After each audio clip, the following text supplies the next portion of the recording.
İyi akşamlar sevgili izleyiciler.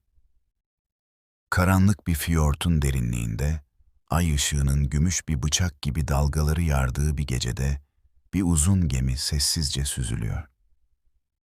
Pruva'daki ejder kafası, köpüklerden doğar gibi yükseliyor. Kürekler suyu ısırıyor. Yelken rüzgarın fısıltısıyla şişiyor.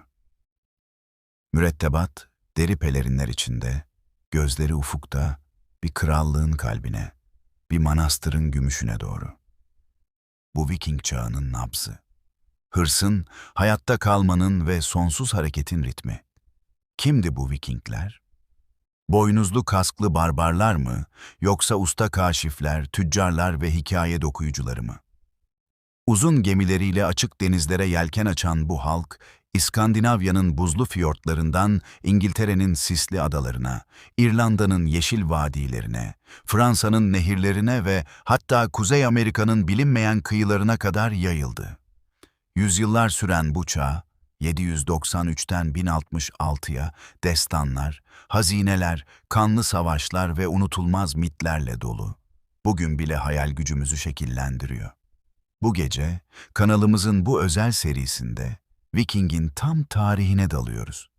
Nereden geldiklerine, toplumlarının nasıl bir makine gibi işlediğine, Avrupa ve ötesinde bıraktıkları derin izlere. Rahatlayın, gözlerinizi kapatın.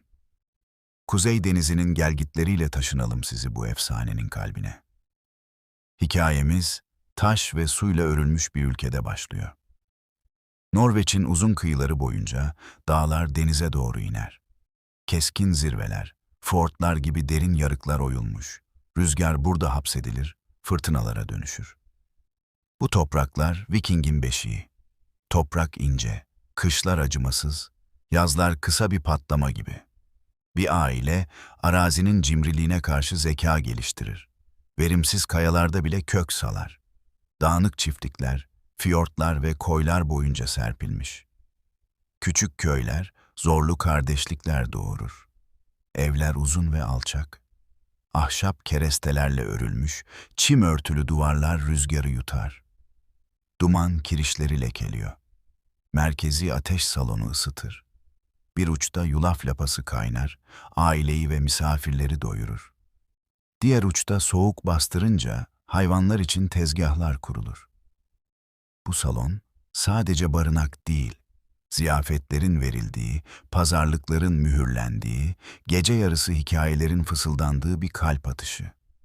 Bir ziyaretçi oyulmuş direkleri görür. Ejderler ve runeler dans eder. Dokunmuş duvar süsleri, kadınların göğüslerinde alev alev yanan parlak broşlar. Tezgah kapının yanında durur. Yün ve keten, yetenekli ellerden geçerek rüzgarı, denizi uzak tutan pelerinlere, tuniklere dönüşür. Bir kalkan gibi sarar bedeni. Hayat mevsimleri takip eder. İlkbahar, arpa, çavdar ve yulafı sürmek, dikmek için toprak uyanır, tohumlar Odin'in lütfuyla filizlenir. Yaz, balık tutmak, saman yapmak, ticaret için kısa yolculuklar tanıdık kıyılarda, ağlar morina doldurur, fok derileri yüzülür. Sonbahar, kesim ve dumanlı hava, et tuzlanır, peynir raflara dizilir. Kış, ekipman onarmak, hikaye anlatmak ve ilkbahar planları için ateş başında sagalar doğar, torun maceraları fısıldanır. Sığırlar ve koyunlar aileyi besler, sütleri tereyağına, peynire dönüşür, balıklar ve foklar rafları doldurur, tuzla korunur aylarca. Bal tatlandırır sofrayı. Bira gölgede fermente olup serinletir. Günlük içki tanrılara adak. İnsanlar hangi otları toplayacağını bilir. Dereotu yaraları sarar, melek otu ateş düşürür. Hangi ağaçlar en iyi tekne kaburgalarını verir? Meşe esner, huş boya kaynağı. Kumaşları kök boyalarla renklendirir. Yaban mersini mavi, meşe kabuk kahverengi verir. Kaynaklar karışır, renkler canlanır. Bataklık cevherini küçük ateş çukurlarında eritirler. Demirci közü uyandırır, çiçeği çubuklara ayırır. Çekiç kırağda çınlar, balta başları, bıçaklar, çiviler doğar. Toplum bir pelerinin kesiminde veya gümüş bir bileziğin ağırlığında belli olur. En En altta trallar, başkaları için çalışanlar, kölelik zinciri ama umutla kırılabilir. Onların üstünde özgür kârlar, kendi tarlalarını süren, teknelerini kendileri yapan, yerel mecliste sesi olanlar. Viking özgürlüğünün omurgası. En tepede yarlar, şefler ve kahinler. Toprak sahibi, adamlara komuta eden, düzeni sağlayan, Odin'in seçilmişleri gibi. Yasa hafızada kalır, parşömen değil. Yasa konuşmacısı onu ezberden okur, sesi meclisi doldurur. Kavgalar kan ve kan davasına yol açabilir. Bir balta darbesi intikam zinciri başlatır. Ama çoğu gelenekle belirlenen hediye ve ödemelerle çözülür. Gümüş halka kesilir, onur geri döner. Meclis, thing olarak adlandırılır. Açıklıklarda veya alçak tepelerde toplanır, özgürler yargılarını bildirir, yemin eder, liderlerini seçer. Orada ticaret yapılır, diğer kıyılardan haber aranır. Bir tüccarın fısıltısı yeni bir rota doğurur. İnsanlar keskin görünür, yaşlarının standartlarına göre kendilerini temiz tutarlar. Birçok mezarda boynuz tarakları, cımbızlar, kulak kaşıkları bulunur. Bakım, kibir değil, saygı. Erkekler saçlarını ve sakallarını modaya uygun şekilde düzeltir. Kadınlar elbiselerini oval broşlarla tutturur, aralarına parlak boncuklar dizer. Cumartesi çamaşır günü olarak bilinir. Yabancılar bunu fark eder. Denizin karşısındaki komşular da. İnanç her eylemde vardır. Tanrılar ve ruhlar dünyayı insanlarla paylaşır. Görünmez iplerle bağlı. Odin şairleri ve kralları kayırır, tek gözüyle geleceği görür. Thor çekiciyle düzeni sağlar, gök gürültüsüyle devleri ezer. Çiftçilerin ve denizcilerin dostu, fırtınalarda çağrılan. Freyja ve Njord'dan sakin denizler, zengin hasatlar istenir. Aşk ve bereket tanrıçası yaz esintisi gibi. Adaklar korularda yapılır, dallara asılır. Ziyafetler ve kurbanlar için ayrılmış salonlarda kan akıtır toprağa. Ölüler mallarıyla höyüklerde yatar. Bazen de kıyısı olmayan bir yolculuğun vadi gibi üzerlerine inşa edilmiş küçük bir tekneyle. Valhalla'ya yelken veya hele sessiz iniş. Rünlerle oyulmuş taşlar, isimleri ve tapuları canlı tutar. Oymacılar kayayı işlemek yerine şiirleri yontarak haber ticareti yapar. Bir dize, bir servet taşır. Ticaret, yağmacılıktan daha eskidir. İlk ünlü manastırın yıkılmasından çok önce İskandinavlar, Danimarkalılar ve İsveçliler mallarını pazardan pazara taşırdı. Jutland Yarımadası'nda Ribe Limanı 8. yüzyılın başlarında hareketlendi. Tüccar gemileri demir atar, Kehribar yığınlanır. Baltık ve Kuzey Denizi arasında Hedebi'de büyük bir ticaret merkezi yükseldi. Surlarla çevrili atölyeler dumanla dolar. Norveç'te iyi bir demirlemeyle Kaupang adında bir pazar kasabası şekillendi. Fiyort'un kuytusunda gümüş akar. Tüccarlar Baltık kıyılarından kehribar, derin ormanlardan kürkler, uzak kuzeyden mors fil dişi ve çeliği birçok elden geçmiş kaliteli kılıçlarla gelir. Karşılığında tuz, cam, şarap ve ağırlığı, değeri ölçmeyi kolaylaştıran madeni paralar alır. Bu limanlar genç adamlara rüzgarları ve akıntıları hesaplamayı öğretir. Bulutun şekli fırtına mı yoksa lodos mu söyler? Onlara zengin kumaşın parlaklığını ve kolay bir hedefin sessiz çığlığını öğretir. Tüm bunlar tahta ve yelkene dayanır. Bu topraklarda gemi yapımcısı herhangi bir şef kadar önemlidir. Elleri tanrı eli gibi. Omurga ve kaburgalar için meşe seçer. Sert, esnek, denizin öfkesine direnir. Tahtaları böler, üst üste koyar ki gövde denizle birlikte esner, kırılmasın. Temiz delikler açar, bunları zanaatını bilen bir demircinin yaptığı demir perçinlerle çakar. Her vuruş bir yemin gibi. Bir dümen cevheri şekillendirir, sancak tarafına sabitler. Sağ el kaderi tutar. Geminin kalbine bir direk yerleştirir, suyu akıtıp rüzgarla şişen yağlı yünden dokunmuş tek bir kara yelken donatır. Renkli şeritler tanrılara adak gibi dalgalanır. Gövde çok az su çeker, Kıyılardan kayabilir, sığ nehirlere doğru ilerleyebilir. Bir mürettebat rüzgar kesildiğinde onu kürek çeker, neredeyse her yere karaya oturtabilir. Adamlar düşmanlarını korkutmak istediklerinde Pruva'da geminin başları durur. Ejder, yılan, kurt suratları olur. Barış içinde geçmek istediklerinde indirilir. Dostça eğilir. Deniz bilgisi bir tür hafızadır. Yaşlılar gençlere hangi bulutların batıdan gelen bir rüzgarı, hangilerinin gecenin dönüşünü fısıldadığını öğretir. Kara yakınken balinaları ve deniz kuşlarını takip ederler. Yazın güneşe, geceler açıkken parlak yıldızlara göre yön bulurlar. İyi gözlü bir adam kendi zihninin pusulasını yapabilir.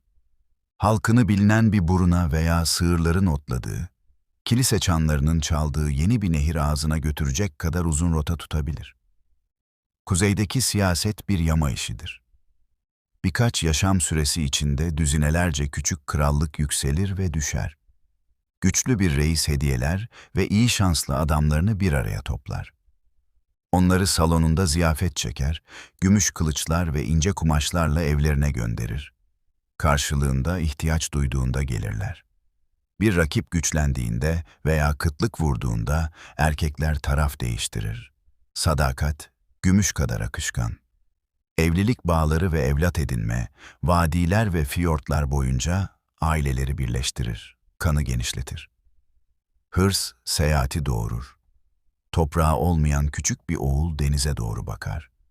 Gözleri ufukta parlar, doyuracak çok ağzı olan bir lider, servetlerini hazineyle gelgit arasında, tahta bir çitten başka bir şey olmayan adalarda ve nehir kasabalarında bırakan komşularının kıyılarına doğru bakar. Güneyden gelen haber, altın ve tütsü kokusu taşır. Manastır evleri kutsal emanetler ve gümüş kaplar saklar. Duvarlardan çok duaya güvenirler. Krallar yönettikleri kadar kavga eder. Nehir yolları, zengin ülkelerin kalbine giden açık yollar gibi akar. Hızlı bir gemi ve güçlü bir mürettebat, herhangi bir uyarının atla gidebileceğinden daha uzağa gider, daha erken saldırır. İnsanları çiftliklerinden çeken sadece açlık değil, aynı zamanda çocukları için onur, gümüş ve daha iyi bir yaşam vaadi. Bir baba, oğluna balta uzatır, deniz seni çağırıyor der. Böylece 8. yüzyılın son yıllarında Kuzey, değişimin eşiğindeydi. Pazarlar uğulduyor, salonlar kalabalık, gemiler yağlı yollardan soğuk suya kayıyordu. Eski tanrılar hala haklarını arıyordu. Yeni düşünceler cesur adamların uykusunu kaçırıyordu. Zanaatları, iradeleri ve araçları vardı. Geriye kalan tek soru, ilk darbenin nereye düşeceğiydi. O yıl Kuzey Denizi'ne yaz yumuşak geldi. Açık günlerde kahverengi sular dalgaların üzerinde bir ışık parıltısıyla çelik renginde uzanıyordu. Gelgit düzlüklerinin ve değişken kanalların ötesinde kutsal adanın alçak yükseltisi yükseliyordu. Rahipler ona Lindisfarne adını vermişti. Gelgit çekildiğinde bir geçit onu ana karaya bağlar. Yükseldiğinde deniz onu yeniden bir ada yapar. 1,5 asır boyunca burası dua ve öğrenim yeri olmuştu. Kral Oswald, Ionalı keşiş Aidan'ı manastırı kurması için ağırlamış, o zamandan beri sözler bu sessiz yerden Kuzey Northumbria krallıklarına yayılmıştı. Keşişler kitapları kopyalıyor, çocuklara harfleri öğretiyor. Cuthbert'in kalıntılarını saklıyor, doğudaki sert kayalarda münzevi olarak nasıl yaşadığını anlatıyorlardı. Onun onuruna özenle boyanmış ve altın varakla parıldayan bir İncil kitabı yapmışlardı. Hacılar tapınağı görmeye geliyordu. Binaları çevreleyen duvarlar yoktu, deniz çit ve Tanrı'nın lütfu bekçiydi. Eski yazarlar göklerin kuzeyi uyardığını söyler. Fırtınalardan, tuhaf ışıklardan, gökyüzündeki yılanlar gibi ateşli şekillerden bahsederler. Doğru olsun ya da olmasın, sözlerindeki korku apaçık ortadaydı. Keşişlerin gördüğü ilk gerçek tehlike havada değil, denizdeydi. Suya uzun ve alçak, tek kare yelkeni uygun bir rüzgarla dolu bir gemi sırası yaklaşıyordu. Bunlar su ve haber almak için açılan ağır tüccar gemilerinden değildi. Pazar gece yarısına bakan kayalık kıyılardan gelen hafif teknelerdi. Tekne gövdeleri dar ve hızlıydı. Su çekimi o kadar sığdı ki bir çocuk bu gemilerin geçebildiği yerlerde yürüyebilirdi. Küreklerdeki adamlar zamanı takip ediyordu.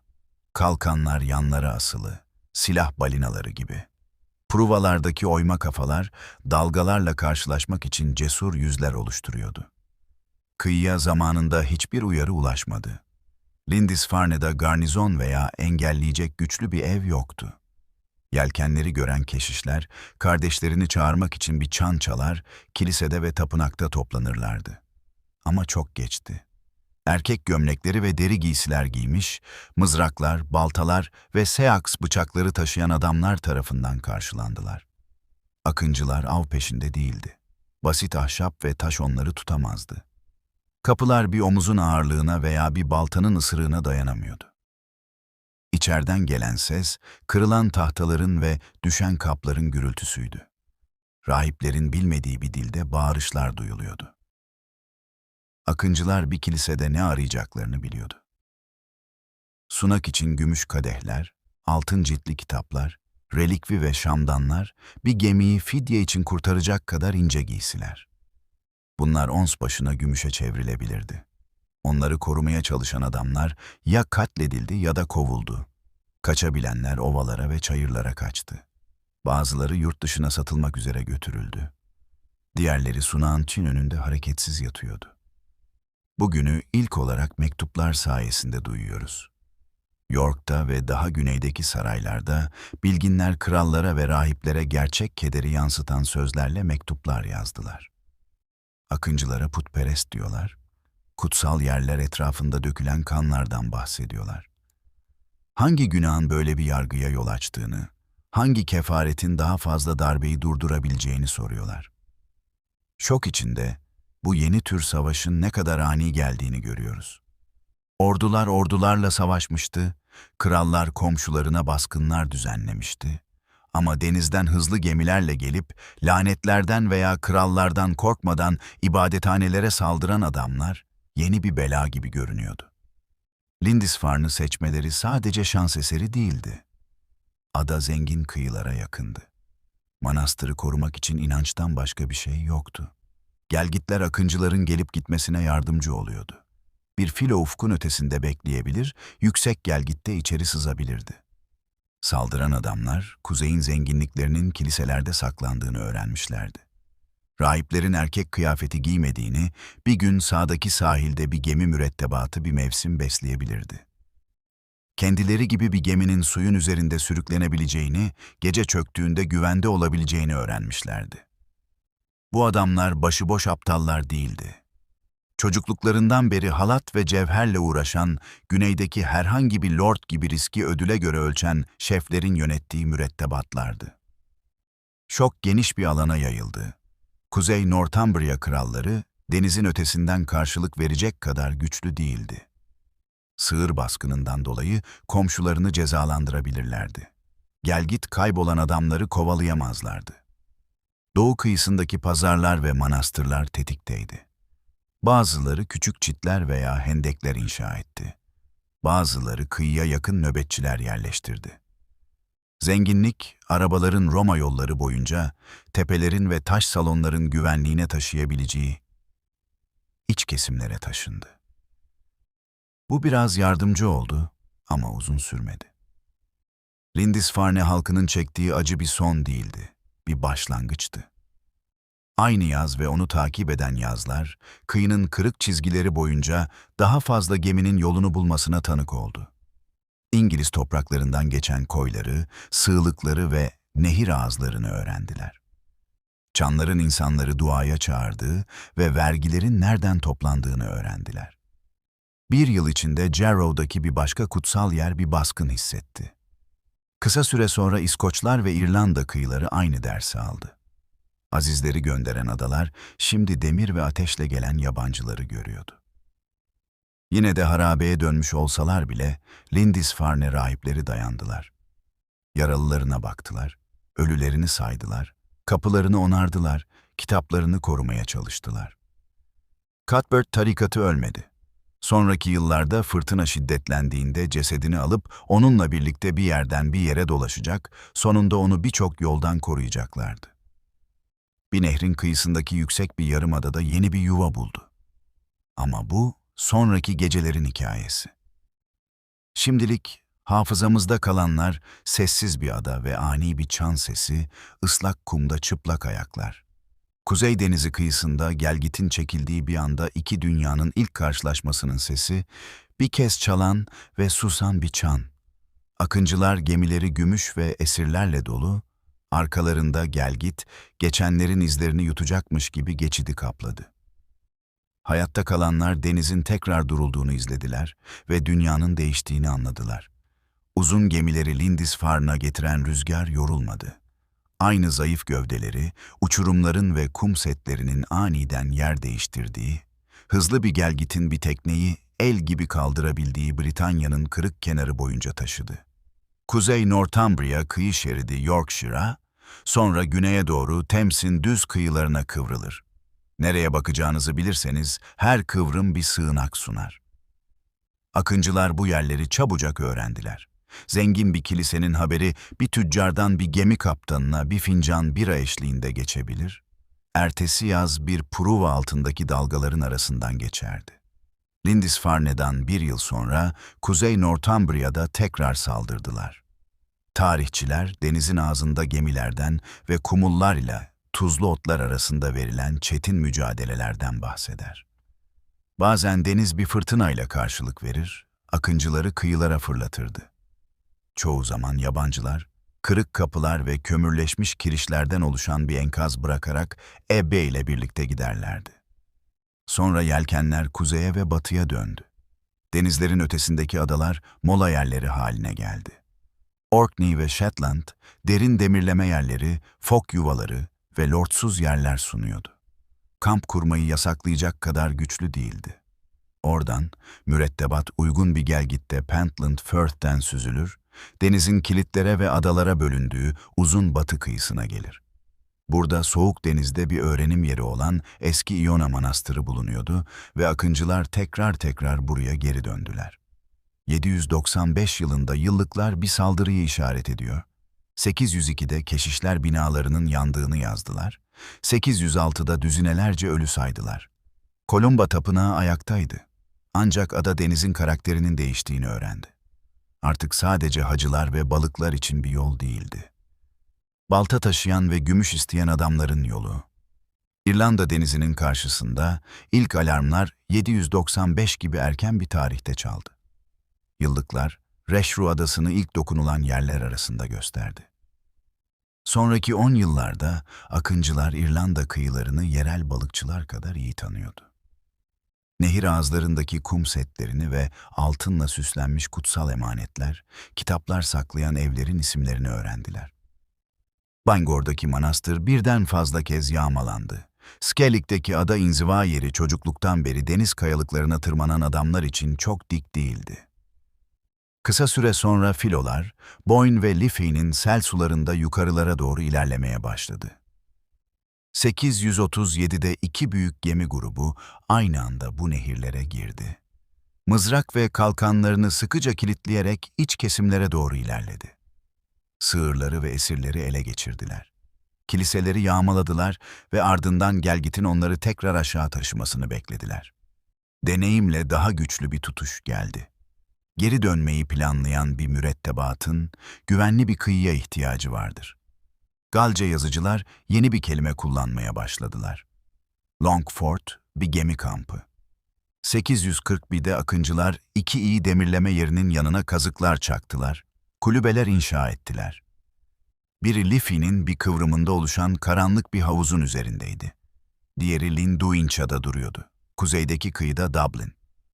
Başlangıçta bunlar gemileri koruyan adamlar için kaba deliklere sahip, çitle çevrili limanlardan biraz daha fazlaydı.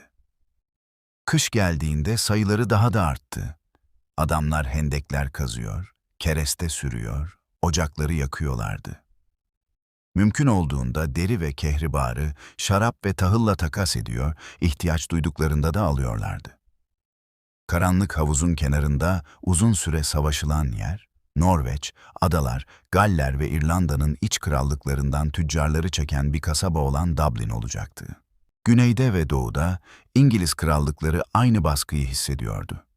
Kuzey Northumbria'daki baskınlardan sonra yelkenler Kent açıklarında ve Thames boyunca görünmeye başladı. 835'te Wessexliler, Sheppey'de bir filonun Bali'den geçen bir gemi gibi adanın içinden geçtiğini yazmışlardı. Sonraki yıllarda gemiler estuari koklayıp kasabaları sınamayı alışkanlık haline getirmişti. Güney İngiliz kralları onları yakaladıklarında açık savaşta yenebiliyorlardı. Bunu zaman zaman yaptılar ancak nerede ve ne zaman savaşacağını seçen bir filo zorlu bir düşmandı. 851'de vakainameler, Thames'e gelen Canterbury ve Londra'yı yağmalayan ve ardından Batı Sakson kralları ve Ealdormanları tarafından bir gün ve bir gece süren bir savaşta karşılanıp yenilmiş büyük bir filodan hayranlıkla bahsediyor. Zafer gerçekti, bir çare değildi. Kaçan mürettebat İngiliz zenginliğinin hikayesini evlerine taşıdı. Sonraki yaz onları diğerleri takip etti. 9. yüzyılın ortalarına gelindiğinde Akıncılar İrlanda'da olduğu gibi İngiltere'deki alışkanlıklarını da değiştirmeye başladılar. Kışlamaya başladılar. İlk başta bir filo Thanet gibi bir ada bataklığında kalır, bir günlük yürüyüşle elde edebilecekleri kadar yiyecekle geçinirdi. Sonra barınaklar ve ağıllar inşa edip daha uzun vadeli planlar yaparlardı. Kışlama kampı adamların eve yelken açmalarına gerek olmadığı anlamına geliyordu. Bu, bahar geldiğinde eski Roma yolları ve her eski şehre giden sulak çayırlar boyunca iç kesimlere saldırmak için çoktan hazır oldukları anlamına geliyordu. Ayrıca sonsuza dek kalmaya meyilli olabilecekleri anlamına da geliyordu. Birkaç çim duvar ve bir sıra kulübe bir mezraya dönüşebilir. İyi bir demirleme yeri olan bir mezra bir pazara dönüşebilir. Bir pazar kurulduğunda yerliler ticaret yapmaya, dedikodu ve kafalarında haritalar taşımaya gelirdi. İskoçya'nın batı kıyıları ve adalar boyunca İskandinavlar yağmacılardan daha fazlası haline geliyordu. Hebrides'teki çiftlikleri ele geçirdiler, yerel ailelerle evlendiler. Yeni bir deniz halkı oluştu. Ne sadece İskandinavlar ne de sadece Gal, sonraki çağlar onlara İskandinav fırtınaları diyecekti. Ada salonlarından İrlanda'ya gidip geldiler. Bazen tüccar, bazen kurt olarak her iki yönde de hikayeler ve stiller taşıdılar. Yer adları değişti. Yumuşak sonlu eski kelimeler yerini daha sert seslere bıraktı. Mezarlarda Norveç'tekilere benzeyen oval broşlar ve yüzük iğneleri bulunmaya başladı. Bir zamanlar sadece haçlar gösteren oyulmuş taşlar uzun gemileri gösteriyordu. Taktik ve araç cesaret kadar önemliydi. Uzun gemi krallıkları hareket ettiren kaldıraçtı. Bir mürettebat teknesini herhangi bir çakıllı plaja çekip, yağlanmış silindirler üzerinde bir atın takip edemeyeceği bir gelgit deresine sürükleyebilirdi. Sığ su çekimi daha ağır bir geminin karaya oturacağı çamurlu düzlüklerde dümen tutmalarını sağlıyordu. Kare bir yelken onları rüzgarın peşinden hızla götürür, rüzgar kesilince küreklere asılırlardı. Her adam kendi vuruşunu bilir, tempo tutardı. Kalkanlar terazi gibi yanlara asılıydı.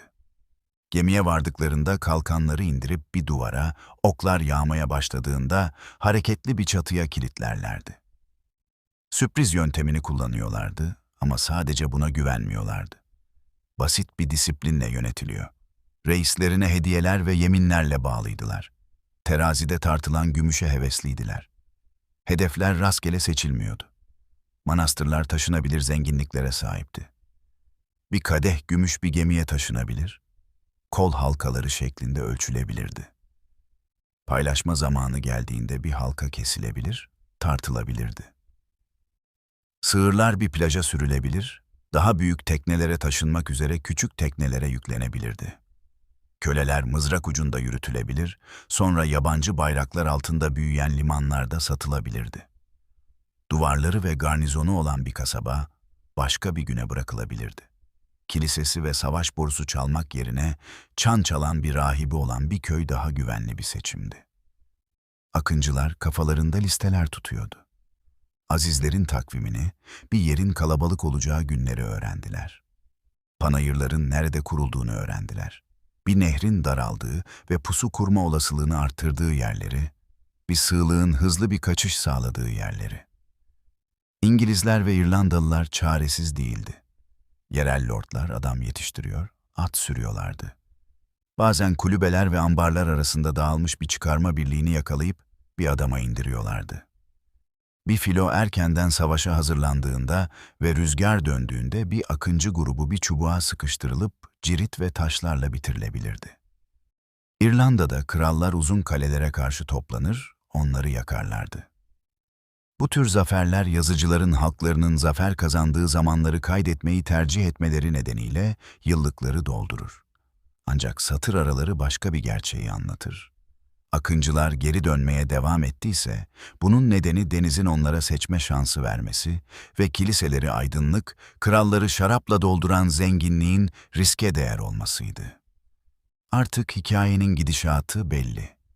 Issız adalara yapılan ani saldırılar olarak başlayan şey, tüm kıyılar boyunca ezici bir baskıya dönüşür. Bir mürettebat kışı geçirmeyi öğrendiğinde yıllar içinde düşünmeye başlar. Bir kamp pazara dönüştüğünde gemiler duman kokusu kadar ticaret kokusunu da takip eder.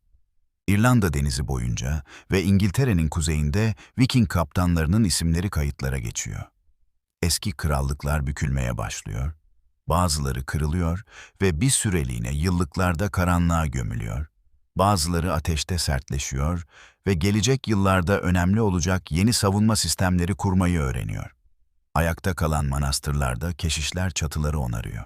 Yıpranmış parşömenlere kitapları yeniden kopyalıyor. Kralların salonlarında haberciler gönderiliyor, yeminler yenileniyor. Kıyı boyunca nöbet tutan adamlar, rüzgardaki değişimi dinlemeyi, martıları saymayı öğreniyorlardı. Bir nehrin kıvrımındaki yüksek bir arazide bir gözcü gelgiti izliyor, bir sonraki gelgitin yelkenleri getirip getirmeyeceğini merak ediyordu.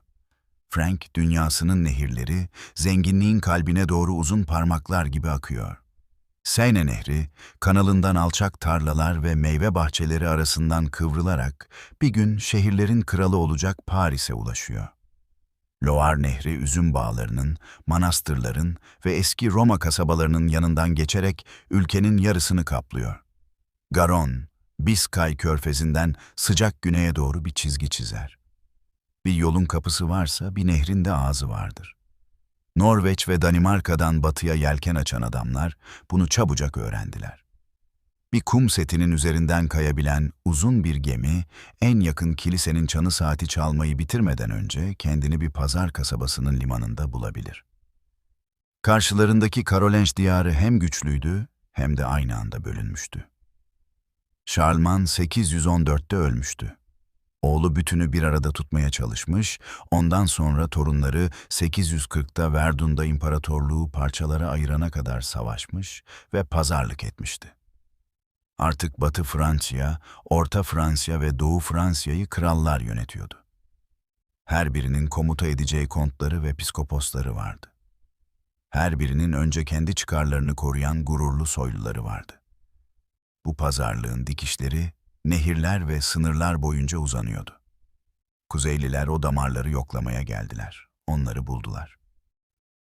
Rouen yangını erken hissetti. 841 yılı Sen Nehri boyunca yükselen alevlerle hatırlanır. 2 yaz sonra yıllıkların onlarca gemi olarak saydığı bir filo, istikrarlı bir rüzgar ve gelgitin çekimiyle aynı nehirde ilerledi. Başlarında Latin yazarların Reginheri adını verdiği bir lider vardı. Sonraki hikaye anlatıcıları onu Ragnar sagasına dahil edeceklerdi. İsimler günden daha az önemlidir. 845 baharında gemiler köprülerin, ahşap evlerin ve taş kiliselerin erken dönem Paris'i olan Sen Nehri üzerindeki ada şehrine ulaştı. Kel Charles adamlarını topladı, nehri barikatlamaya çalıştı. Vikingler yollarına çıkan gücü yendi. Sel ile birlikte sürüklendiler. Surların altına demir attılar, çalışmalarına başladılar. Şehir ya saldırıya uğrayıp kan içinde kaybolacaktı ya da kurtarılacaktı. Kral zaman kazanmayı seçti. 7.000 libre değerinde gümüş İskandinavların eline geçti, gemiler eb bile sallanarak ağır güverteleriyle ve mürettebatı keyifle nehir kıyısındaki haçların üzerinden geçtiler. Fidye bedelini bulmuş, bir kelime Hristiyan Latincesine ekşi bir tatla girmişti. Dane geldi. Nehir yolları akıncılara gümüşün değerinden daha fazlasını öğretti. Frank yılının takvimini öğrendiler.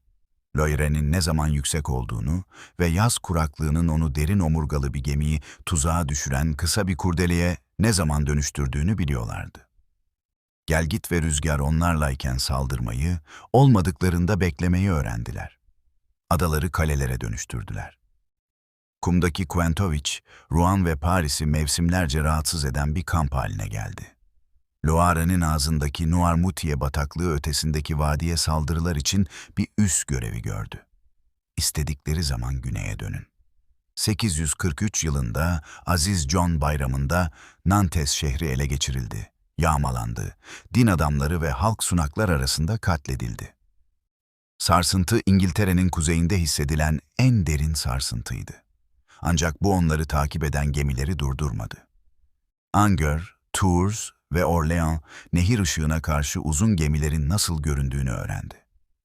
Uzun süredir hak yeri olan Tours'taki Aziz Martin Manastırı birden fazla kez soyuldu. Rahipler kutsal kemiklerin tekne ve küreklerden daha hızlı gidebileceği umuduyla emanetleri iç kesimlere taşıdılar. Aşağı Loire boyunca Kuzeyliler bazen yağmalama veya başkalarının yağmasından vergi alma hakkı için birbirleriyle savaşırlardı. Bu diğer ticaretlerden farklı değildi. Sadece mallar nal taşınırdı. Para dengeli terazilerde ölçülen gümüştü. Tahkim edilebilen kasabalar köprülerini kapatmayı öğrendi. Yapamayanlar pazarlık yapmayı öğrendi. Geçen her yıl vadilerin pazar konuşmasına biraz İskandinavca eklendi. Gemiler Loire ve Seine'den daha uzağa gittiler. Garonne'u denediler. Bordeaux'a ulaştılar. Pruva'yı güneye çevirdiler. Ayber kıyılarının görünümünü öğrendiler. 844 yılında bir filo Guadalquivir'e girdi. Sevilla'da emirin gururunu sınadı. Orada karşılaştıkları mücadele daha zordu.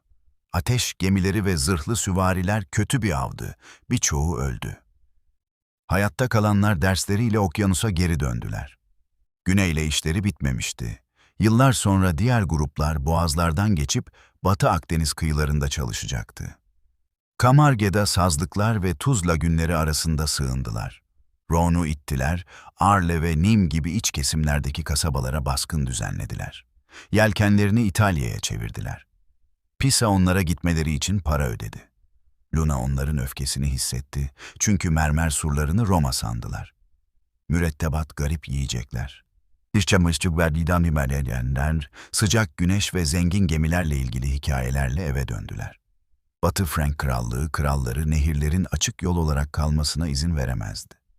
Cal Charles ve danışmanları fidyeden fazlasıyla karşılık vermeye başladılar. Kuzeylilere at ve silah seferini yasaklamaya çalıştılar. Köprülerin kuleler ve palisadlarla güçlendirilmesini emrettiler. Böylece bir sıra gemi savaşmadan geçemezdi. Nehrin yukarısındaki soyluları bu tıkanıklıkları sırayla korumaları için çağırdılar. İş yavaş ve pahalıydı.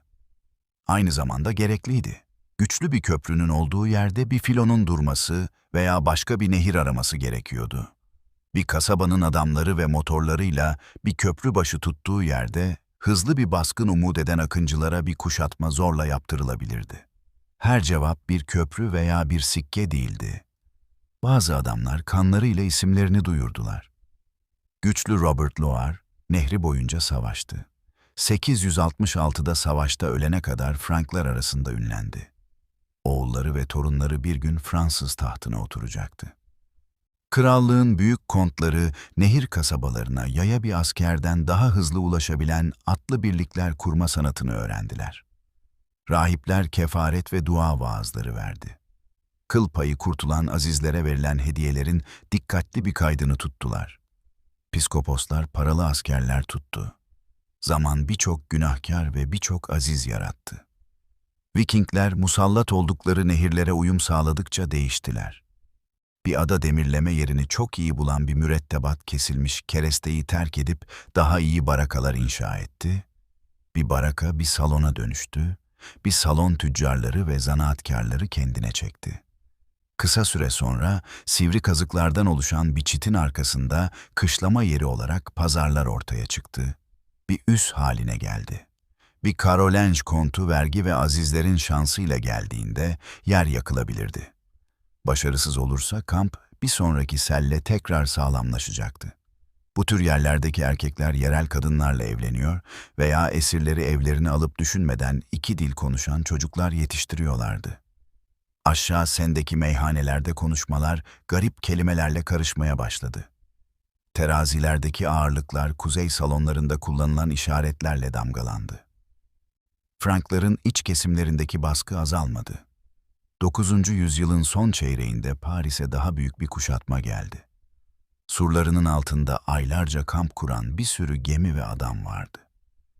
Şehir kontlar ve krallar etraflarında pazarlık edip savaşırken yeni köprülerin ve kulelerin arkasında dayanmayı öğrendi. Bu uzun sınav başka bir sayfaya ait. Burada önemli olan Orta Çağ'da yerleşmiş olan düzendir. Kuzeyliler Frankların yollarını öğrenmişlerdi. Fiyatları, mevsimleri ve bir nehir savaşının alışkanlıklarını. Artık ziyaretçi değillerdi. Haritanın bir parçasıydılar. Aynı yıllarda İngiliz kıyılarında yelkenler yeniden kalınlaşmıştı. Fransa'daki kış kampları bir mürettebatın düşman topraklarında bile yaşayabileceğini kanıtlamıştı. Bu ders, hızlı baskınları tüm krallıklar için savaşa dönüştürecek şekilde kanal boyunca uygulanacaktı. Filolar geldiğinde sadece ganimet peşinde değil, toprak içinde savaşmaya hazırdılar.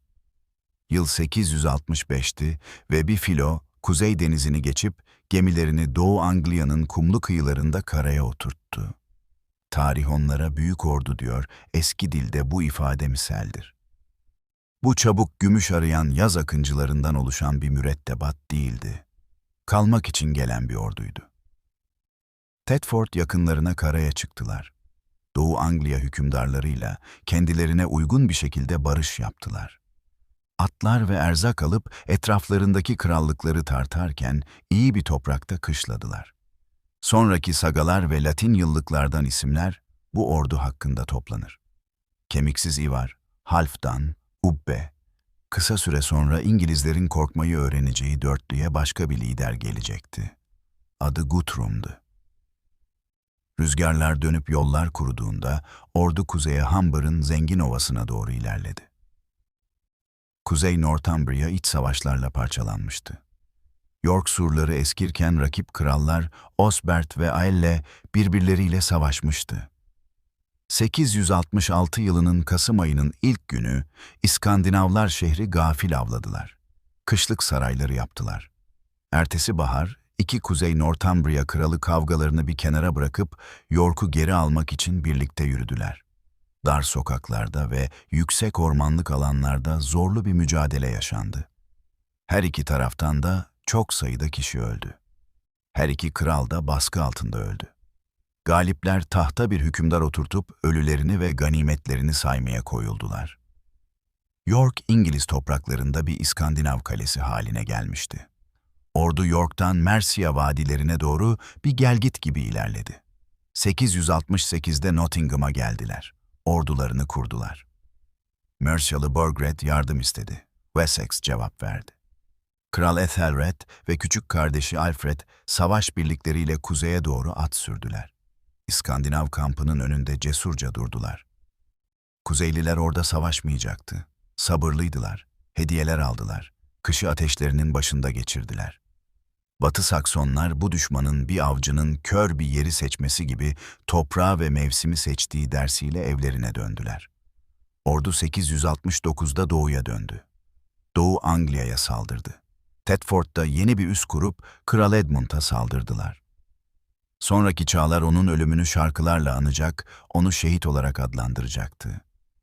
Kesin olan şey geri püskürtemeyeceği bir güçle karşı karşıya olduğu ve o yılın sonunda Doğu Anglia'nın yabancı egemenliği altına girdiğiydi. Kısa süre sonra artık bu toprakları talep eden İskandinav krallarının isimlerinin yazılı olduğu paralar basıldı. İsimlerini gümüşe basmaları sadece yağmalamak değil, hükmetmek istediklerini gösteriyordu. Ertesi yıl daha büyük bir fırtına geldi. 871'de orduya yeni bir filo ve yeni savaş grupları katıldı. İngilizler onlara Büyük Yaz Ordusu adını verdiler. O yıl Wessex'teki savaş amansızdı. İskandinavlar Thames ve Kenneth'in buluştuğu Reading'de kışladılar. Oradan güçlü birlikler gönderdiler. Kral Ethelred ve Alfred kısa bir süre sonra savaşa girdiler. Chalk Ridge'deki Ashdown'da İngilizler zorlu bir zafer kazandılar. Bugg adında bir carlı ve birkaç carı öldürdüler. Basing ve Meretun'da geri püskürtüldüler. Ethelred o bahar öldü, Alfred kendisine pek huzur vermeyen bir dönemde tacı devraldı. İki taraf da zayıflamışken yeni kral zaman kazandı. Orduyu kapısından gönderen anlaşmalar yaptı. Bu nefes alma fırsatı için bir pazarlıktı, bir son değildi. Ordu ovalardan tekrar aktı. Londra'ya, ardından Trent ve Welland'a geri döndü. 873'te hem adamlarını hem de atlarını besleyebilecekleri zengin otlakların bulunduğu Lindsey'deki Torksey'de kışladılar. Sonraki sezon Trent Nehri üzerindeki Repton'a geçtiler. Mercia'yı ele geçirdiler. Borgred kaçtı. Ceolwulf adlı baş yönetici İskandinav çıkarları için krallığın batı yarısını elinde tutma sözüyle onun yerine geçti. Repton toprakta hala konuşulan izler bıraktı. Arkeologlar büyük bir D şeklinde bir muhafaza ve yüzlerce kemiğin silahlara özen gösterilerek, cesetlere ise pek aldırış edilmeden bir araya getirildiği toplu bir mezar buldu. Yakınlarda yükselen tek bir yüksek höyük altında yatan bir savaşçı ve etrafında tazılar gibi öldürülmüş yoldaşlarıyla dolu. Repton'daki zemin kroniğin orduyu yüceltirken abartmadığını gösteriyor. 874'te ordu ikiye ayrıldı. Halfdan bir kısmını kuzeye yönlendirdi. Kuzey Northumbria'ya yerleşti. Adamlarını Tyne ve Ware vadilerine götürdü. Tarlaları ekip biçmek için paylaştırdı. Diğer kısım Guthrum ve arkadaşlarının komutasında güneye ve doğuya döndü. 875'te Cambridge'de kışladılar. Ertesi yıl Dorset'e sızdılar. Wareham'ı ele geçirdiler. Alfred onları bir sahra ordusuyla kuşattı, açlıktan ölmelerine neden olacak şekilde anlaşmaya çalıştı. Guthrum kutsal bir yüzük üzerine yemin etti. Rehineler verdi, Wessex'ten ayrılacağına söz verdi. Sonra gece vakti sözünü bozdu, yola çıktı. Kuzeyden yardıma gelen Philo Dorset açıklarında bir fırtınada dağıldı. Deniz bile istediğinde müttefik olabilir. 877'de ordu Exeter'a doğru ilerledi. Alfred onları tekrar yakaladı. Gemilerinin enkazı ve yiyecek kıtlığı onları barış istemeye zorlayana kadar onları sıkı sıkıya tuttu. Mercia'ya doğru ilerlediler. Krallığı bir somun ekmek gibi kestiler. Batıdaki dilim kurtları mühürlemek için bırakıldı. Doğu toprakları kuzeye düştü ve yakında yeni bir isimle Danelaw olarak anılacaktı. Ancak Guthrum'un Wessex'le işi henüz bitmemişti. 878 yılının başlarında, kışın ortasında aniden saldırdı. Epifani bayramına yakın bir gece, Chippenham'da kraliyet ailesini gafil avladı. Alfred küçük bir bölükle zar zor kaçıp bataklıklara saklandı. Somerset düzlüklerinin Söğüt çalılığında. Günümüze ulaşan hikaye, aklı savaş ve görevle meşgulken bir ocağın başında nöbet tuttuğunu, bakımı altındaki bir köylü kadının keklerini yaktığını anlatır. Halk hikayesi kaba giysiler içindeki bir kralı sever. Hikayenin altındaki gerçek Somerset, Wiltshire ve Hampshire'dan sessizce adamlar topladığı ve zamanını iyi seçtiğidir. Paskalya'da tekrar bir kuvveti vardı. Sancağını Egbert Taşı adlı bir yere dikti, oradan Guthrum'la buluşmak için yürüdü. İki ordu, Eddington yakınlarında tebeşirli tepelerin altında bir araya geldi. Eski yazarlar kahramanların uzun nutuklarını vermezler. Ancak günü şekillendirirler. Kalkan duvarları kapandı, mızraklar saplandı, baltalar kalktı ve indi. İngiliz hattı dayandı, sonra itti. İskandinavlar bozguna uğradığında bir kaleye geri çekildiler. Paris bir nehrin hem kalkan hem de tuzak olabileceğini ilk önce öğrendi. 885 kışında devasa bir filo senden geldi. Direklerden oluşan bir orman gibi sele kapılmış, gövde gövde. Önceki yıllardan ders almış bir şehirle karşılaştılar. Köprüler kulelerle sağlamlaştırılmıştı. Su yolu zincirlenmiş ve gözetleniyordu. Kont Odo, kasaba halkı ve din adamlarıyla birlikte surların üzerinde dururken piskoposlar siperler boyunca kutsal emanetler taşıyor, dondurucu soğukta şarkı söylüyorlardı. Kuzeyliler ada şehrini kuşattılar, ateş koçbaşı ve merdiven denediler. Thor akıntıyı kabarttığında ilkbaharda tekrar geldiler. Savunmacılar dayandı. Şişman Charles sonunda kuşatmacılara ödeme yaptı. Paris'te kendilerini ikinci kez parçalamaktansa Burgonya'yı yağmalamaları için akıntıya karşı geçmelerine izin verdi. Ders her iki tarafa da yerleşti. Bir nehir, bir şehri beslediği kadar kolaylıkla bir kuşatmayı da besleyebilir, yollarını temiz tutamayan bir kral gümüşle zaman kazanacaktır. Aklı başında geçen bu uzun mevsimlerden sonra tek bir sert adam öne çıktı. Latin yazarlar ona Rollo derdi. Sonraki Clark'ler onu bir Danimarkalı veya Norveçli olarak iddia edecekti. Weissel adasında bir kampı vardı. Denizle Paris arasındaki her kıvrımı biliyordu. Tüccar gemilerinden vergi aldı. Vadiyi kendi toprağı gibi gördü. Karşısına çıkan kontlar şartlarını unutmadı. Ya para ve esir alacaktı ya da kan dökecekti. Frank kralları artık Şarlman'ın adamları değildi. Batı Fransa mührünü destekleyecek pek demiri olmayan bir prens olan basit Charles tarafından yönetiliyordu. Alttaki kumların sessizliğe ihtiyacı vardı. Ticaret yapmak için Rouen ve çatılarında duman olmayan manastırlara ihtiyacı vardı. 911 yılında Rollo ve müttefikleri tekrar iç kesimlere doğru ilerledi. Chartres yakınlarında bir Frank ordusuyla karşılaştı. Kontlar toplanmıştı. Neustrian Robert ve Burgundian Richard oradaydı. Hikaye topların Meryem Ana'nın bir örtüsünü ortaya çıkardığını ve bunun akıncıları sarstığını söylüyor. Önemli olan tarla Franklara gitti. İskandinavlar kötü bir şekilde nehirden aşağı düştü. Bu bir anlaşmayı zorlamak için yeterliydi. Paris'in kuzeyinde kumlara akan küçük bir dere olan Epte Nehri'nde buluştular. Yer Saint-Clair. Orada yaptığı anlaşma haritada yeni bir çizgi çizdi. Rollo Rouen'u kalbi yaparak Epte'den denize kadar olan toprakları alacak, kraldan saklayacaktı. Vaftizi kabul edecek, bir zamanlar yaptığı gibi yağmalamaya gelen herhangi bir filoya karşı Seine'nin ağzını savunacaktı. Karşılığında Charles onu yönetme ve unvanını oğluna devretme hakkına sahip bir lord olarak tanıyacaktı. Daha sonra Grandmesnil, Bessin ve ardından Cotentin'i ekleyerek dar bir nehir dükalığının kanal kıyısı boyunca uzun bir kıvrıma dönüşmesini sağlayacaktı. Hikayeler sahneye renk katıyor. Biri Rollo'nun diz çöküp kraliyet ayağını öpmeyi reddettiğini, adamlarından birinin kralı bileğinden tutup geriye doğru ittiğini anlatıyor. Bir diğeri, Gisela adında bir Frank prensesinin yeni konta verildiğini söylüyor. Belgelerin daha net gösterdiği şey, Popa of Bayeux adında bir kadının Rollo ile birlikte yaşadığı ve ona William adında bir oğul doğurduğudur. Tören tam olarak ne olursa olsun değişim gerçekti. Anlaşmadan kısa bir süre sonra Rollo Rouen'da vaftiz edildi. Hristiyan ismi Rollo'yu ve onunla birlikte yeni bir kamusal yüz aldı.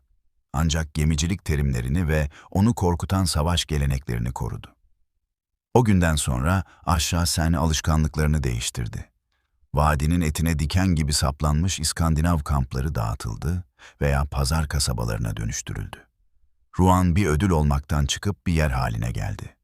Rollo topraklarını takipçileriyle paylaştı, onları gemide kullandığı aynı armağan ve yeminlerle bağladı. Ancak şimdi hediyeler tarlalar ve değirmenlerdi. Yeminler hem piskoposların hem de kaptanların önünde edildi. Tüccarlar nehrin ağzında bir kez ödenen geçiş ücretinin Paris yolunda 3 kez yağmalanmaktan daha ucuz olduğunu gördüler.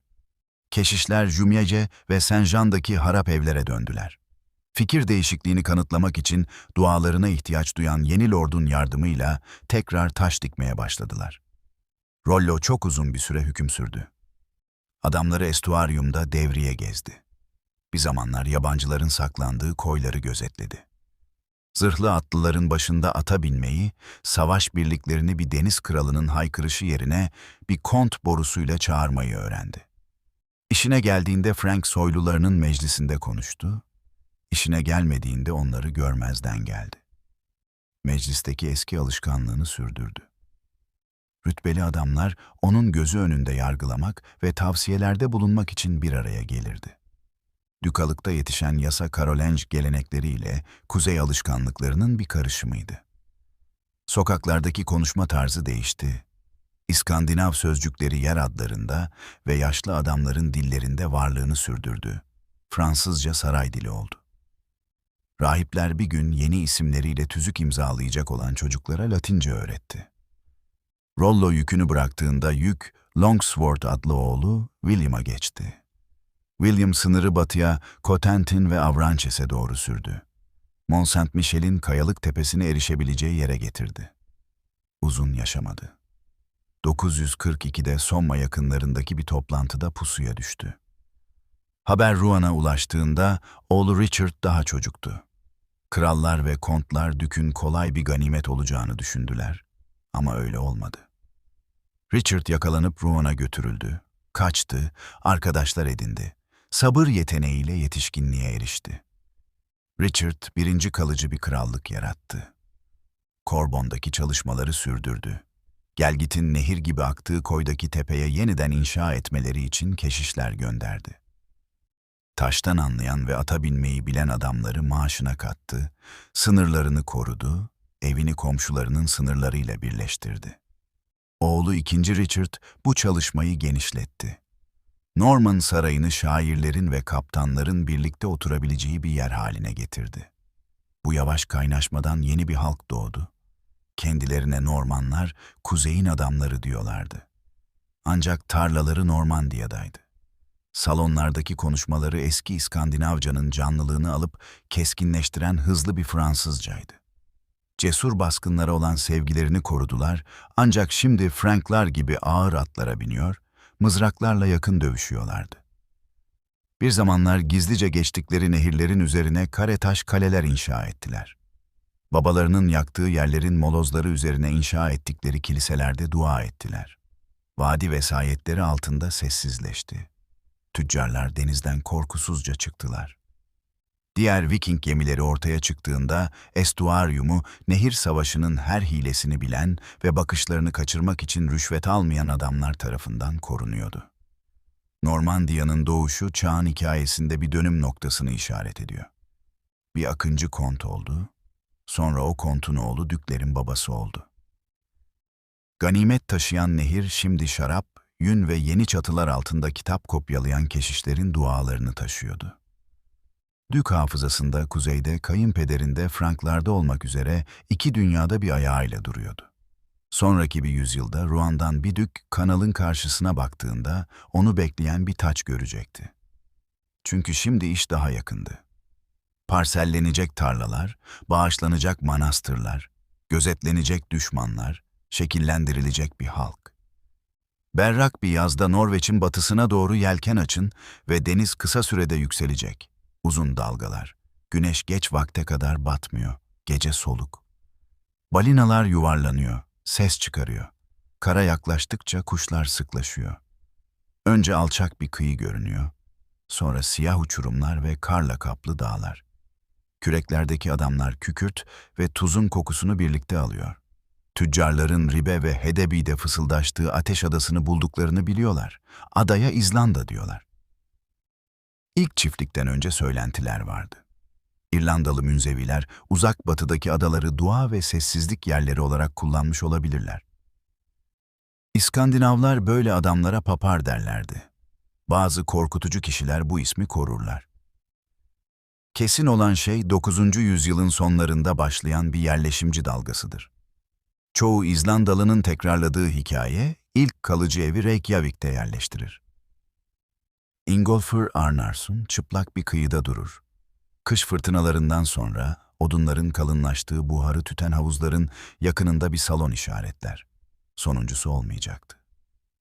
Bunu takip eden yıllara Landnam denir. Aileler yaz filolarıyla gelir, vadileri ve kıyı çayırlarını hem gelenekleriyle hem de kas güçleriyle ele geçirirler. Orta Çağ'dan kalma bir kitap, Landnam'a bok, bu ada kim olduklarını ve kime ait olduklarını hatırlayan insanlara aittir, diyen bir gururla yüzlerce isim ve akraba soyunu sıralar. Arkeoloji bu başlangıcı işaretlemek için net bir çizgi bırakır. 9. yüzyıl sonlarında meydana gelen bir patlamadan kalan ince bir kül tabakası, eski çimenliğin üzerinde bir fok gibi uzanır. Üzerinde ocaklar, direk çukurları ve sığır koyun kemikleri bulunur, altındaysa bulunmaz. Bu kül tabakası ateşle yazılmış bir tarihtir. Bize ilk gerçek çiftliklerin 870 yılından kısa bir süre sonra ortaya çıktığını gösterir. Yerleşimciler toprağın ne verip ne alacağını çabucak öğrendiler. Eskisi gibi ormanlar yoktu.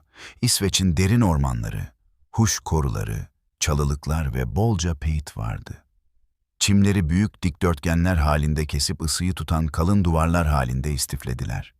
Çatılar ve gemiler için kereste dalgaların sırtından geldi. Kuzeyden ve doğudan gelen dalgaların sürüklediği odunlar akıntılarla İzlanda'ya ulaştı. İnsanlar onları hazine gibi kıyıya taşıdı. İzlanda'da bir çiftliğin her şeyden çok samana ihtiyacı vardır. Kışlar uzun sürer, otlar erken büyümeyi bırakır. Aileler bir tırpan taşıyabilecek her düz çayırdan ve her nehir kıvrımından saman keserler. Otları çimlerin altına saklar, bir midilliyi yutabilecek karda alıcıya taşırlar. Koyunlar servetin kalbiydi. Yaz otları bol olduğunda sığırlar süt, tereyağı ve yumuşak peynir verirdi. Keçiler koyunların otlamadığı yerlerde otlardı. Küçük kıyıya yakın İzlanda atı, yeni çiftliklerde ilk foslar doğduğunda bahçedeki en iyi araç haline geldi. Arpa ılıman bir yılda da yetişebilir. Bazıları denedi. Ancak tahıl asla bu adanın gücü olmadı. İnsanlar kıyıya yakın açık teknelerden balık tutarlardı. Her bahar kumsallar aylarca saklanabilecek kurutulmuş morinalarla bembeyaz olurdu. Foklar ve ara sıra karaya vuran balinalar, kendilerine bir ziyafet hazırlar, gaz lambalarını doldururlardı. Kuşlar uçurumları ve yumurtalarını doldurur, bellerine ipler bağlayıp ihtiyaçtan doğan bir sükunetle kıyıdan aşağı inen adamlar tarafından avlanırlardı. İnşa ettikleri evler, en şiddetli rüzgarlardan uzak, yere yakın, ortasında şömine bulunan uzun bir oda, duvarlara gömülü yataklar, dokuma battaniyelerle kaplı banklar ve erzak için ayrılmış küçük bir bölümden oluşuyordu. Duman çatı çimlerinden içeri sızardı. Kışın kirişlerin altında bir pus asılı kalır, ciğerleri pamuk ve yün doldururdu. Kadınlar karanlık aylarda tezgahları çalışır durumda tuttular. İplik ve vadmal adı verilen ve daha sonra giysi kadar para olarak kullanılan 2 kalın kumaş eğirdiler. Demir pahalıydı. Demirci bataklık cevherini küçük fırınlarda eritip çivi ve basit aletlere dönüştürdü. İyi kılıçlar ve iyi kereste yurt dışından gelirdi. Bedeli yün, deri ve evde dokunmuş kumaşla ödenirdi. Aileler hayvan ve aletlerden fazlasını getirdiler. Yasalarını da getirdiler. İzlanda kral olmadan büyüdü. Otorite sabit bir makam yerine takipçileri olan Godar adı verilen şeflerin elindeydi. Erkekler hangi şefi seçecekti, desteklemek ve isterlerse bu bağlılığı değiştirebilmek için liderleri halklarına kraliyet kararnamesiyle değil, pazarlık ve onurla bağlayan bir gelenek. Anlaşmazlıklar yazın yerel meclise taşınırdı. Orada komşular komşularını yargılar, yaralama ve hakaret için ödemeler belirlerdi. Kan davaları gerçek ve bazen yıkıcıydı. Ancak kültür uzlaşmaya değer veriyordu. Haksızlığa uğrayan kişi önce tazminat isterdi. Kanun açık olduğunda öldürme ve hakların gaspı ortaya çıkardı. 930 yılında adanın özgür insanları bu dağınık topraklara tek ses veren bir genel meclis kurdular. Yer olarak düz suları ve lav düzlüğü olan bir yarık vadisi seçtiler. Oraya verdikleri isim Thingvellir'di. Her yaz orada çim ve kumaştan kulübeler kurar, davalar görülüp pazarlıklar yapılırken 2 hafta boyunca kamp kurarlardı.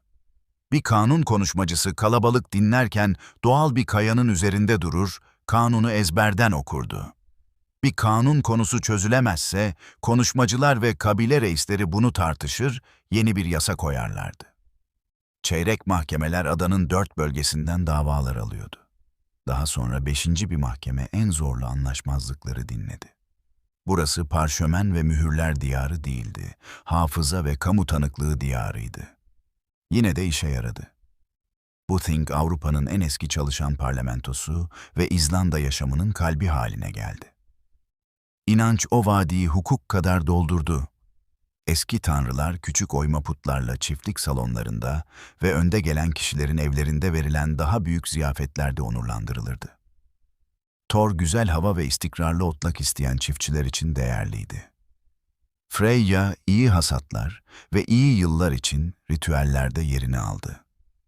Odin takipçilerini şairler ve kader hakkında yüce düşüncelere sahip insanlar arasında tuttu. Kara ziyafetler tanrıları ve misafirleri birlikte doyururdu. Daha sonraki Hristiyan kitaplarında daha karanlık kurbanlar hakkında söylentiler ve iftiralar vardı. Ancak dinin büyük bir kısmı izleyen güçlerin gözleri önünde yapılan ortak yemek ve yeminlerden ibaretmiş gibi görünüyor. Zamanla demir ve şarap taşıyan aynı gemilerle yeni bir inanç geldi. Misyonerler ve tüccarlar Thingvellir'deki kulübelerde sohbet ediyorlardı. Norveç krallar deniz aşırı ülkelerdeki akrabalarına vaftizi kabul etmeleri için baskı yapıyordu. Karar 1000 yılı civarında alındı. Ada Hristiyan haneler ile eski geleneklere bağlı olanlar arasında bir iç savaşın eşiğindeydi. Eski düzen seçimi tek bir adamın hukuk sözcüsü Thorgeir'in omuzlarına bıraktı. Bir pelerinin altına uzanıp bir gün bir gece düşündü. Sonra ayağa kalkıp barışı koruyan bir anlaşma yaptı. Ada hukuken Hristiyan olacaktı. Putperest adetler bir kenara bırakılacaktı. Yine de bir süre insanlar özel olarak kurban kesip at eti yiyebilirlerdi. Vicdanları onları eski yollara bağlasaydı. Bu açık fikirli bir uzlaşmaydı ve işe yaradı. Kiliseler yükseldi, rahipler Latin harflerini öğrendi, daha sonra bize sagaları verecek bir edebiyat başladı. Tanrılar hafızalardan silinmedi. Hala yaşadıkları hikaye ve şiirlere geçtiler. Günlük yaşam tanrılara veya krallara bağlı değildi. Hava durumuna ve çalışmaya bağlıydı. Aileler kötü yıllarda hangi samanlıkların sular altında kaldığını, kuraklıkta bile hangi kaynakların aktığını öğrendiler. Buzullardaki bulutları okumayı öğrendiler. Kırpma ve kesim işlerinde emeği paylaştılar. Çiftlikleri ve vadileri birleştiren evlilikler için oğullarını ve kızlarını eşleştirdiler. Şölenler mahkeme ve haber bülteni işlevi gördü. Skaltlar eylemleri adlandıran, insanları eski bir onur ve cömertlik ölçüsüyle tartan şiirlerle geçimlerini sağladılar. Ada bir adamı yükseltebilecek veya batırabilecek bir itibar ağıydı. En güçlü ağ akrabalıktı. İzlanda yalnızca kendi gücüne dayanmıyordu. Norveç'e ve İskoçya ile İrlanda arasındaki koridorlara bakıyordu. Birçok yerleşimci Orkney, Shetland ve Hebrides yoluyla gelmiş, bu yerlerden konuşma ve becerilerini getirmişlerdi. Adanın soyları sonraki bilim insanlarının kemiklerde ve yaşayan yüzlerde izlerini süreceği bir karışım gösteriyor. Babalar genellikle Norveç'ten geliyordu. Annelerin genellikle İrlanda veya İskoç kıyılarında aileleri vardı. Dalatunga'daki kelimeler her ikisinin de izlerini taşıyordu. Yer adları bir kitap olmadan bile hikayeyi anlatır. Güney kıyısındaki Westmannaeyjar İskandinavların Gal halkına verdiği bir adı taşır. Eski tarihlerde bir hikaye, İrlandalı kabilesinin kendisine karşı ayaklanıp bu adalara kaçtığı, ancak akrabaları tarafından avlandığı bir yerleşimciyi anlatır. Bu hikayede dostluk ve zulüm, akrabalık ve fetih hepsi sınır bölgelerinin yolunda birbirine karışmıştı. Ticaret kış kadar kesin bir şekilde büyüdü. 10. yüzyılın sonlarına doğru ada başlıca ihracatı olarak yünlü kumaş gönderiyor, fazla tahıl olduğunda kereste demir ve tahıl alıyordu. Norveç'ten gelen gemiler denizlerin en sakin ve rüzgarların daha nazik olduğu yaz aylarında geliyordu. Zamanla Norveç kralları bu ticareti kontrol etme ve İzlandalı şeflerden yemin etme hakkını iddia edeceklerdi. Ama bu sonraki bölümlere ait anlattığımız çağda ada yeni ve ham hissettiriyor. Geriye dönüp bakan sagalar buna Landnam çağı ve kahramanlar çağı diyor. Bazen kanın muhtemelen olduğundan daha fazla aktığına neden oluyorlar. Yerdeki kemikler mızrak darbelerinden çok uzun çalışmanın ve dikkatli tutumluluğun hikayesini anlatıyor. İzlanda'nın en batıdaki koylarından Grönland kıyıları ufukta uzanıyor. Uzun ve riskli bir yol, ancak zanaatlarına ve şanslarına güvenen adamlar için yeterince yakın. İlk adımlar tesadüfen ve sürgünle atıldı. İzlanda'daki yerleşimciler arasında kızıl saçlı, asabi ve liderlik yeteneği olan bir adam vardı. Kızıl Erik olarak hatırlanır. Bir cinayet ve sürgün cezasından sonra ev halkını ve arkadaşlarını sağlam gemilere bindirdi. İnsanların orada karaya ayak bastığını varsayarak batıya gitti. Fortların başında yeşil taşkın çayırlarıyla buz ve taştan bir sahil buldu. 3 yazını arayarak 2 kışını bekleyerek geçirdi. Ardından bir plan ve hoş bir isimle İzlanda'ya geri döndü. Oraya Grönland adını verdi. İnsanların güzel bir ismi olsaydı, oraya gitmeye daha istekli olacaklarını söyledi. Haklıydı. 982'de bir sömürge filosuna liderlik etti. Güneybatıdaki uzun bir fiyortun başlangıcına yakın Brattahlid'de ana çiftliğini kurdu. Diğerleri aynı barınak zinciri boyunca ve daha kuzeyde ikinci bir küme halinde toprak aldılar. Daha sonra insanlar bunlara Doğu yerleşimi ve Batı yerleşimi adını verdiler. Gerçekte her ikisi de büyük adanın akıntının iklimi daha az acımasız hale getirdiği ve güneşin otları olgunlaştırma şansı daha yüksek olduğu aynı tarafında bulunuyordu. Çiftlikler İzlanda ile aynı düzeni izliyordu. Ancak daha dar sınırlarla meralar küçüktü, samanlıklar değerliydi. Sığır sürüleri onur simgesiydi. Ancak koyun ve keçiler aileleri hayatta tutuyordu. Erkekler sezonda fok ve deniz kuşları avlıyor, mümkün olduğunda rengeyiği avlamak için iç kesimlere gidiyorlardı. Morse dişleri hazineydi. Avrupa'daki tüccarlar bıçak saplarını av parçalarına ve kilise sanatına oyulabilen fil dişi için iyi para ödüyorlardı. Dişler ve postlarla eve dönen bir gemi birçok borcu kapattı. Grönland ayrı bir dünya haline gelmedi. 12. yüzyılda Gardar'da piskoposluk yükseldi, birçok çiftlik alanında erken dönemden itibaren kiliseler vardı. Walsey'deki taş bir kilisenin duvarları hala korunuyor. 15. yüzyılın başlarında orada bir düğün yapıldı. O bölgede İskandinavların son kesin uyarısı. Bu son sessizlikten önce yüzyıllarca süren istikrarlı bir yaşam vardı. Rüzgarlar ve kader bir araya geldiğinde İzlanda ve Norveç'ten yaz gemileri gelirdi. Yerleşim yerlerindeki halk yün deri ve fil dişi gönderir, demir ve kereste alırdı. İthal tahtalar tükendiğinde tekneleri dalgaların karaya attığı odunlarla onarır, her çiviyi saklarlardı. Güneşin onlara verdiği azıcık ısıyı tutmak için kalın taş ve çimden evler inşa ederlerdi. Doğudaki akrabalarıyla aynı hukuk kurallarını ve aynı toplantı alışkanlıklarını sürdürdüler. En iyi yıllarda bile Grönlandlılar dar bir yolda yürüyordu. Deniz buzundaki küçük bir değişiklik bir geminin güvenli limanına mal olabilirdi. Soğuk yazlar saman mahsulünü seyreltip sığırları aç bırakabilirdi. Avrupa'daki pazarlardaki bir değişim fil dişinin değerini düşürebilir, yerleşim yerlerini onarmak için ihtiyaç duydukları demir için parasız bırakabilirdi. Komşuları sadece foklar ve kuşlar değildi. Buzları takip eden ve bizim Inuitler olarak bildiğimiz bir halk dalgalar halinde aynı ülkeye geldi. Buzda ve denizde avlanma konusunda üstün beceriler getirdi. Su kenarında buluşmalar olurdu, bazen ticaret de olurdu. Batıdaki kara haberleri Brattahlid'e dedikodu kırıntıları olarak ulaşıyordu. Siste kaybolmuş Bjarni adında bir tüccar, gri gökyüzünün altında alçak kıyılar görmüş, akrabaları olmadan kışlamak istemediği için geri dönmüştü. Düz taşlı bir kıyıdan ve ardından daha güneydeki ormanlık bir hattan bahsetmişti. Hikaye Erik'in oğlu için yeterliydi. Leif dikkatli bir adamdı. Harita değiştirirkenki sessizliğiyle cesurdu. Bjarni'nin gemisini satın aldı, hem koku ve sesle hem de pazar günü rotasını tutabilen bir mürettebat topladı. Gemiyi iplerle, yedek tahtalarla, katranla, çivi yerine demirle ve şans gülerse küçük bir yerleşim yerinin ihtiyaç duyacağı şeylerle yüklediler. Sonra onları bilinen burunların ötesine adı olmayan bir denize taşıyacak bir rüzgar beklediler. Buz hattı o yıl kuzeyde çok uzaktı. Karşılaştıkları ilk topraklar alçak, sert ve çoraktı. Taşlar kemik gibi yatıyordu. Tilkiler korkusuzca izliyordu. Adamlar sahilde yürüdüler. Kesmeye değer hiçbir kereste bulamadılar. Leif buraya Helluland adını verdi. Düz taşlar diyarı. Kıyıları inceleyenler buranın Baffin adası olduğunu düşünüyor. Mürettebat oyalanmadı.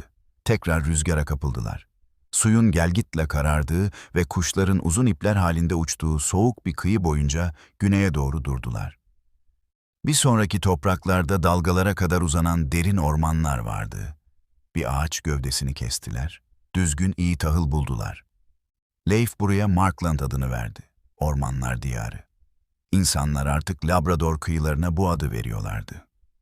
Kıyıyı derinlerden uzaklaştırarak tekrar yelken açtılar. Günler sonra adalar deniz kestaneleri ve alçak çayırları sulayan geniş bir dereyle kutsanmış bir yere vardılar. İlkbaharda kuzeydeki bir nehirde olduğu kadar yoğun akıntıda somonlar vardı. Kışlar burada daha hafif geçiyor olmalı dedi biri. Çünkü otlar hala renklerini koruyordu. Mürettebat yelkeni indirdi. Akıntının onları dere boyunca bir el gibi açılan bir göle götürmesine izin verdi. Gemiyi karaya çektiler. Ayaklarının altındaki çimenleri yokladılar. Burada çimen ve keresteden salonlar inşa ettiler. Küçük bir boşluğa bir demirci dükkanı kurdular. Leif buraya Leif's Budir adını verdi. Eski hikayeler adamlarından biri olan Türkir adında bir Almanın dışarı çıkıp elinde üzümlerle heyecanla geri döndüğünü anlatır. Bu yüzden ülke Vinland adını aldı. Diğerleri kelimenin çayırlar ve şarap diyarı anlamına gelebileceğini, sonradan eklenmiş bir açıklama olduğunu söylüyor. Önemli olan odunun bol olduğu, balığın bol olduğu ve kışın Grönland'dan daha yumuşak geçeceğine söz veren bir yer buldular. Sagalar sadece isimler değil, bir yılın düzenini de veriyor. Sonbaharda adamlar kereste kesip geminin karnını kalas ve kirişlerle doldurdular. Yetenekli ellerin bir gövdeyi onarabileceği veya yeni bir direk şekillendirebileceği bir tekne barınağı ve atölye inşa ettiler. Küçük bir fırında demir eritip eve dönüş yolculuğu için çivi yaptılar. İç kesimlerdeki açık ormanlarda karibu avladılar. Karanlık aylar boyunca et kuruttular. Güneyde bir yerde bir nehir kıyısında ceviz buldular, bugün Newfoundland'da yetişmeyen bir meyve. Daha sonraki bilim insanlarının İskandinav ayaklarının ilk kampın ötesindeki daha sıcak vadilere ulaştığının kanıtı olarak kabul edeceği küçük bir ipucu. Bu hikayeye uyduğunu bildiğimiz yer, Newfoundland'ın kuzey ucunda yer alıyor. Modern kazıcılar, 20. yüzyılda yerel balıkçıların çimenlerin altındaki eski temellerden bahsettiği yerde buldular. Orada 8 çim bina uzun evler, cüruf külçesi olan bir demirci dükkanı, bir tekne tamir barınağı ve ahşap işçiliği atıklarıyla dolu kulübeler vardı. Peyd'de İskandinav tarzı bronz bir halka iğne bulundu. Bir kadının yün eğirdiği, erkeklerin tahtaları rendelediği yerde bir iyi çarkı vardı. Bu sagaların yalnızca şairlerin rüyası olmadığının sessiz bir kanıtıdır. 1000 yılı civarında o burunda bir İskandinav kampı kurulmuştu ve yerde demir ve kül bırakacak kadar uzun süre ayakta kaldı. Leif sağ salim eve döndü, bilinmeyen sulardan gemi mürettebat ve kargo taşıdığı için şanslı lakabını kazandı. Diğerleri de onun izinden gitti. Kardeşi Torvald yeni bir mürettebatla daha fazla kıyı denemek için yelken açtı. Kıyı boyunca doğuya doğru gitti, kırık bir serenini onarmak için omurgayı karaya oturttu. İzciler İskandinav yapımı olmayan ahşap yapıların olduğu bir plaj buldular. Suda deri kanolar içinde insanlar gördüler. Sagalar bunlara Skrellingar diyordu. Soğukkanlı yabancılar için kullanılan bir kelime. İlk başta kan yoktu. Sonra bir kavga çıktı. Oklar hızla ve yakından geldi. Torvald kaburgalarının altından bir ok aldı. İlk görüşte aşık olduğunu söylediği bir buruna bakarken sahilde öldü. Mürettebat onu orada küçük bir işaretin altına gömdü. Kötü haberle geri döndü. Thorfinn Karl Sefni adında bir tüccar daha sonra gerçek bir koloni kurmaya çalıştı. 3 gemi ve yüzlerce insan getirdi. Erkekler ve kadınlar damızlık için bir boğa ve sığır ve kalma isteği. Göl kampına döndüler, orayı üsleri yaptılar. İlk kış açlıkla ve deniz buzla çevrili bir şekilde geçti. Bahar geldiğinde güneye doğru keşfe çıktılar. Sagalar balinaların yaklaştığı uzun bir kumluk ve sığlıklara sahip Hop adından bahseder. Yabani buğday toplar, ormanda asma bulurlardı. Yerliler deri botlarla gelirlerdi. İlk ticaret adildi. Kırmızı kumaşlar parçalara ayrılıp postlarla takas edilirdi. Ardından kimsenin çözemeyeceği bir kavga çıktı. Şafakta bir boğa serbest kaldı, böğürdü. Yabancılar panikledi, sesi bir tehdit olarak algıladı, kalabalık ve öfkeyle geri döndüler. Taşlar uçuştu, oklar takip etti. İskandinavlar kalkan ve mızrakla omuz omuza bildikleri gibi savaştılar. Freydis adında bir kadının erkekler sendelediğinde ayağa kalktığı, onları tekrar ayağa kalkmaya zorladığı söylenir. Karlsefni yardımdan uzak, küçük bir grubun sonsuz bir savaş veremeyeceğini bildi. Gemileri yükleyip geri döndü. Bu görüşmeler her iki taraf için de kısa ve masraflıydı. Orada yaşayan insanlar için yabancılar hiçbir uyarıda bulunmadan ortaya çıkan, nesillerdir ailelerine hizmet eden balıkçı sahaları ve seyahat rotaları üzerine salonlar inşa eden silahlı bir kervandı. İskandinavlar için topraklar bereketliydi. Ancak her kazanç dikkatli kazanılmalıydı. Her gece yeni bir düşman grubu gelebilirdi. Ticaret büyüyebilirdi ama büyümedi. Alışkanlığın zorlu çalışması herhangi bir dost edinemeden bir bıçak battı. Bir söz ekşidi, bir mızrak sırtına saplandı. Burundaki kamp muhtemelen birden fazla kez kullanılmıştı. Yıllar sayılamaz, ancak toprak katmanları yüzyılları anlatmaz. Görünüşe göre bir amacı olan bir istasyondu. Oraya kereste kesmeye, bir gemiyi onarmaya, bir mevsim avlanmaya ve demir yapmaya gidersiniz. Gemi dolduğunda ve erzaklar balık ve kurutulmuş etle dolu olduğunda denize açılır, tekrar kuzeye ve doğuya doğru bir rota çizersiniz.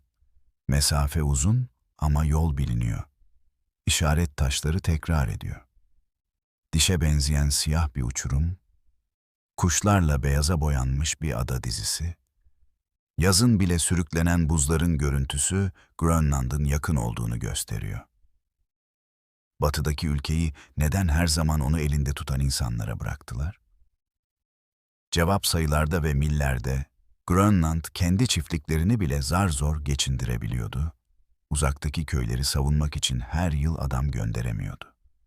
Gemiler azdı, bir sis veya buz mevsimi bir yıl veya daha uzun süreli bir yolculuğun kapısını kapatabilirdi. Riski karşılayan mallar güvende değildi. Kereste ve kürkler değerliydi ama eve daha yakın bir yerden elde edilebilirdi. Morse fil dişi ve Arktik avlar riske rağmen daha fazla gümüş getirdi. Vinland'a giden yerleşimciler ziyaret etmek için güzel bir yer ve sahip olmak için tehlikeli bir yer gördüler. Yine de o kıyının hatırası silinmedi. Nesiller boyunca Grönland'daki insanlar, fırtınalar kendi sahillerini çıplak bıraktığında Markland'dan bir kereste kaynağı olarak bahsettiler. Yazın kuzeye doğru ilerleyen avcılar, ormanlık nehirlerin hikayelerini daha batıya taşıdılar. İzlanda ve Norveç'te Skaldlar, şanslı Leif ve bulduğu yeni topraklar hakkında şarkılar yaptı. Yazılı sagalar daha sonra birçok el tarafından şekillendirildi. Ama onları Newfoundland çimenliğindeki demirin yanına koyduğunuzda özündeki gerçeği duyarsınız. İskandinavlar diğer Avrupalılardan 500 yıl önce Kuzey Amerika'ya ulaştılar. Sahillerinde yürüdüler, meyvelerini tattılar, insanlarıyla savaştılar ve evlerine döndüler. Brattahlid'de sakin bir akşam, Leif'i salonunun dışındaki bir bankta, ışığın fiyort altına çevirdiğini hayal edebilirsiniz. Elinde bir fincan bira, kıyafetlerinde katran kokusu vardır. Az konuşur, körfezin ağzındaki korkutucu gelgitin akışını izler. Konuştuğunda Grönland'la batı kıyısı arasındaki her bir dönüm noktasını, yaşlı bir adamın arkadaşlarının oğullarına isim verdiği gibi isimlendirir. Daha sıcak güneyden esen rüzgarın hissini ve çok kuzeye gittiğinizde gelen keskin buz kokusunu bilir. Eğer insanlar bir gün sahiplenecek gücü bulurlarsa, eski hikayelerin anlattığından daha geniş bir dünyanın orada yattığını bilir. Baltık Denizi güzel havalarda sakin bir denizdir. Çam ve serin ot kokar, yazın gün ışığı oyalanır, su dövülmüş teneke gibi dümdüz olur. Batı kenarı boyunca İsveçlilerin Birka ve dahaca sonra Sigtuna ile ticaret yerleri bulunur. Çiftliklerden ve ormanlardan doğu kıyısında uzun koylar ve kumlu bucaklar uzanır. Ardında karanlık nehirler eski huş ağaçlarından geçerek iç kesimlere doğru derin bir kıtaya akar. Orada zenginlik kürk bal mumu ve baldır, Gümüşün ağırlık ve ölçü olduğu yerde alınıp satılacak insanlar vardır. Bu rotalarda yelken açan adamlar, Kuzey Denizi akıncılarıyla akrabaydı. Ancak açlıkları doğuya ve güneye doğru akıyordu. İsveç ağızlarında bazıları onlara Rus diyordu. Bu kelime Finlandiya kıyılarındaki kürekçiler için bir isim olarak başlamış olabilir. Daha sonra uzun güzel teknelerle gelen adamlara bağlandı. Önce Neva'ya, sonra Ladoga'nın düz kıyılarına, sonra da Volhov'dan yukarı Holmgard'daki müstahkem bir iskeleye daha, sonra ada tersanesi Novgorod olarak adlandırılan yere taşındılar. Nehrin ağzını gözetleyen eski liman olan Stara'ya, Ladoga'da kışladılar. Yeni tekneler için kereste kesiyor, sıcak bir pazar günü uzak şehirlerden uzun bir el zinciriyle taşınan Arap gümüşünden dirhemlerle tahıl ve kadın satın alıyorlardı. Yolları iç göl bölgesinde çatallanıyordu. Bir kol halk Bulgarlarının pazarlarına ve nehrin aşağı yakasındaki Hazar krallarının şehrine, oradan da Hazar denizine gidiyordu. Diğer kol onları Lovat Nehri'nden yukarı Dniper Nehri'nden aşağı Karadeniz'e ve dünyanın en zengin şehrinin surlarına doğru götürüyordu. Bunlar tahmin değildi. Kökler alışkanlık ve ihtiyaçla atılmıştı. Bir tekne tek bir ağaçtan oyulmuş bir hendek veya tahtalardan yapılmış hafif bir kabuk olabilirdi. Ancak sığ boğazlarda adamlar onları ıslak taşlar ve sazlıklar üzerinde omuzlarında taşırdı. Taşıma yollarının ağızda çakıl taşı gibi kalan isimleri vardı. Daha sonra bir Bizans imparatoru bunları dikkatlice yazacak notlar alacaktı. Aşağı Dniper'in her akıntısı ve mürettebatın tekne gövdesini parçalanmaktan kurtarmak için hangi tarafa sürüklemesi gerektiği. Ticaretin kendisi ilk pazar yangını kadar eskiydi. Kuzey Samur kırlangıç ve tilki postları gönderdi. Morse dişi postları ve fırtınadan sonra bulunan kehribar levhaları gönderdi. Mumlar, bal ve kalın taraklar için bal mumu gönderdi. Sınır savaşlarından ve köy baskınlarından köleler gönderdi. Karşılığında horoz gümüş külçeler ve sikke dizileri aldı. Onlar da cam boncuklar, parlak ipek keskin silahlar, baharatlar ve şarap aldılar. Bu hareketin kanıtı kova dolusu İsveç toprağının altına gömüldü. Gotland ve Mälren'de çiftçilerin daha sonra toprağa çevirip toprakta beyaz bir kenar gördüğü yerde dirhem orduları yatıyor. Birçok sikke kırpılıp kesildi. Sayma yapan adamlar imparatorun damgasına ağırlığı tercih ettiler. Gümüş yüzükler ve külçeler aynı hikayeyi daha kaba bir yazıyla anlatıyor. İç kesimlerde karşılaştıkları insanlar Slav'dı. Kendi şefleri, tarlaları ve tanrıları konusunda titizlerdi. Bazıları savaştı, çoğu ticaret yaptı. Zamanla gemilerdeki adamlar uzun süredir var olan nehir kasabalarının üzerinde bir yönetici grubu oluşturdular. Bölgeden gelen en eski yazılı hikaye, yerel kabilelerin Varanglıları kovduğunu, sonra kendi aralarında kavga ettiğini ve düzeni sağlamak için onları geri çağırdığını anlatır. Bu hikayede adını verdikleri adam Rurik'tir. 862 yılında kardeşleri ve yoldaşlarıyla birlikte Ladoga'ya ardından Holmgard'a hükmetmek için geldiği söylenir. Hikaye nesiller sonra anlatılan bir keşiş hikayesidir ve amaçla doludur. Ancak zeminin gösterdiğiyle uyuşmaktadır. Sağ virajlarda ve yüksekliklerde müstahkem yerler yükselir, yabancı mallar ve yabancı mezarlar kümeler halinde ortaya çıkar. Su yolları boyunca karma bir toplum şekillenir. Rurik ölür, Oleg adında bir akrabası Igor adında bir çocuğun koruyucusu olarak durur. Oleg kelimeleri ve fırsatları boşa harcamayan bir adam olarak hatırlanır. Güneye baktı, gerçek gücün nehrin denize giden bir yol haline geldiği yerde yattığını gördü. 882'de savaş grubunu Neper'den aşağı sürdü. Yüksek sağ kıyısındaki Askold ve Dir tarafından yönetilen tepe kasabasını aldı. Hikaye kurnazlığın kapıları açtığını, her iki yerel lordun da düştüğünü söyler. Oleg kalacağının bir işareti olarak kalkanını kapıya çaktı. Buraya Slav dudaklarında zaten yaygın olan bir isim verdi. Kiev. Bu hareketle yeni bir krallık için bir menteşe oluşturdu. Bunu izleyen nehir gücü hızlı ve sertti. Ruslar Kiev'den orman ve bozkır kabilelerinden kürk ve para olarak haraç aldılar. Güneye doğru at sürdüler. Boğaz'da büyük şehrin gücünü test ettiler. Bir hikayede Oleg yüzlerce tekneyi Haliç'e getirmiş, adamlarına teknelerin altına tekerlekler yerleştirip tekneleri yukarı çekip deniz surlarını karadan tehdit etmelerini emretmişti. Şehir kapısına bir kalkan çaktığını, imparatora Rus tüccarlarını kayıran bir antlaşma imzalattığını duyuyoruz. Konstantinopolis kayıtları bir Rus gemisinin limana nasıl girebileceği, adamların misafirhanede ne kadar kalabileceği ve ne taşıyabileceği konusunda ayrıntılı kurallar içeren 907 ve 911 tarihli antlaşmalar veriyor. Dil kulağa bir denge gibi geliyor. Bir tarafın diğerinin istediği bir şey var. İkisi de bunun için canını dişine takmaktan yorulmuş. Bu antlaşmalar, imparatorluk dışındaki durum kadar içerideki hile hakkında da çok şey anlatıyor. Parşömenlere işaretlerini basan adamlar, dilinizde yuvarladığınızda İskandinavca duyulabilecek isimler taşıyor, yanlarında Slavca gibi görünen isimler var. Egemen çevre kaynaşmaya başlamıştı. Hayır, kuzeyden haraç topladı. Kiev Neper'den geçiş ücreti aldı, modern Smolensk yakınlarındaki Gnezdovo nehir trafiğiyle beslendi. Mezarlarında silahlar, demirler ve para ağırlığında teraziler bulduk. Daha kuzeyde Ladoga ve göl kasabalarında ölüler pusulanın her noktasından gelen malların karışımıyla yatıyordu.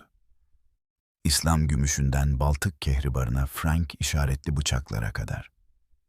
Güney ve doğudan gelen gezginler bu adamlar hakkında şaşkınlık ve tiksintiyle karışık duygularla yazdılar.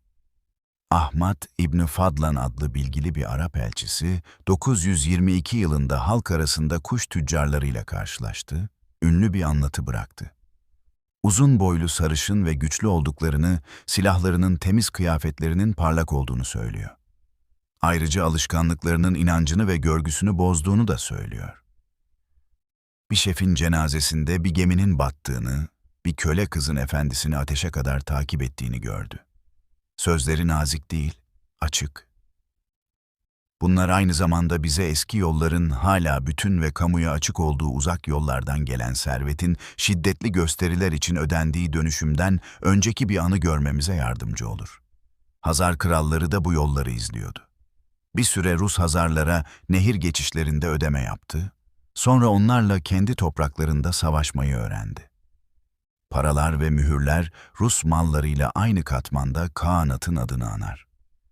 Kısa bir süre sonra isim kaybolur, güç yer değiştirir. Bir adım imparatorluğunun geçiş ücreti olarak başlayan şey, kuzeyden nehir lordlarının haraç almasıyla sona erdi. Oleg'den sonra Igor ve dul eşi Olga geldi. Tarihçiler ona Olga derler. Onu demir ve ateşten bir figür yaparlar. Drevlyanlar adlı bir kabile kocasını öldürdüğünde, karanlık hikayelerde yaşayan cezalarla cevap verdi. Daha sonra Konstantinopolis'e gitti, vaftiz edildi, imparatorluğun gözünde yeni bir isim ve yeni bir itibarla geri döndü. Oğlu Svyatoslav yazıcılardan çok kılıcın cevabına önem veren bir savaşçı prens olarak büyüdü. Kaba Bulgarlara ve Hazarlara saldırdı. Ardından güneye Tuna Nehri'ne yürüdü. Büyük nehrin kıyısındaki ovalarda imparatorlukla savaştı. Neper'in akıntılarında bir pusuda öldü, başı koparıldı, kafatasından bir kadeh yapıldığı söyleniyordu. Bunlar keskin hikayeler. Arkalarında 10. yüzyılın Ruslarının artık sadece gemi krallarından oluşan bir grup olmadığı gerçeği yatıyor. Nehir kaleleri ve haraç listeleriyle dolu bir halk, aynı anda 3 yöne ordular gönderen bir hükümdar hanedanıydı.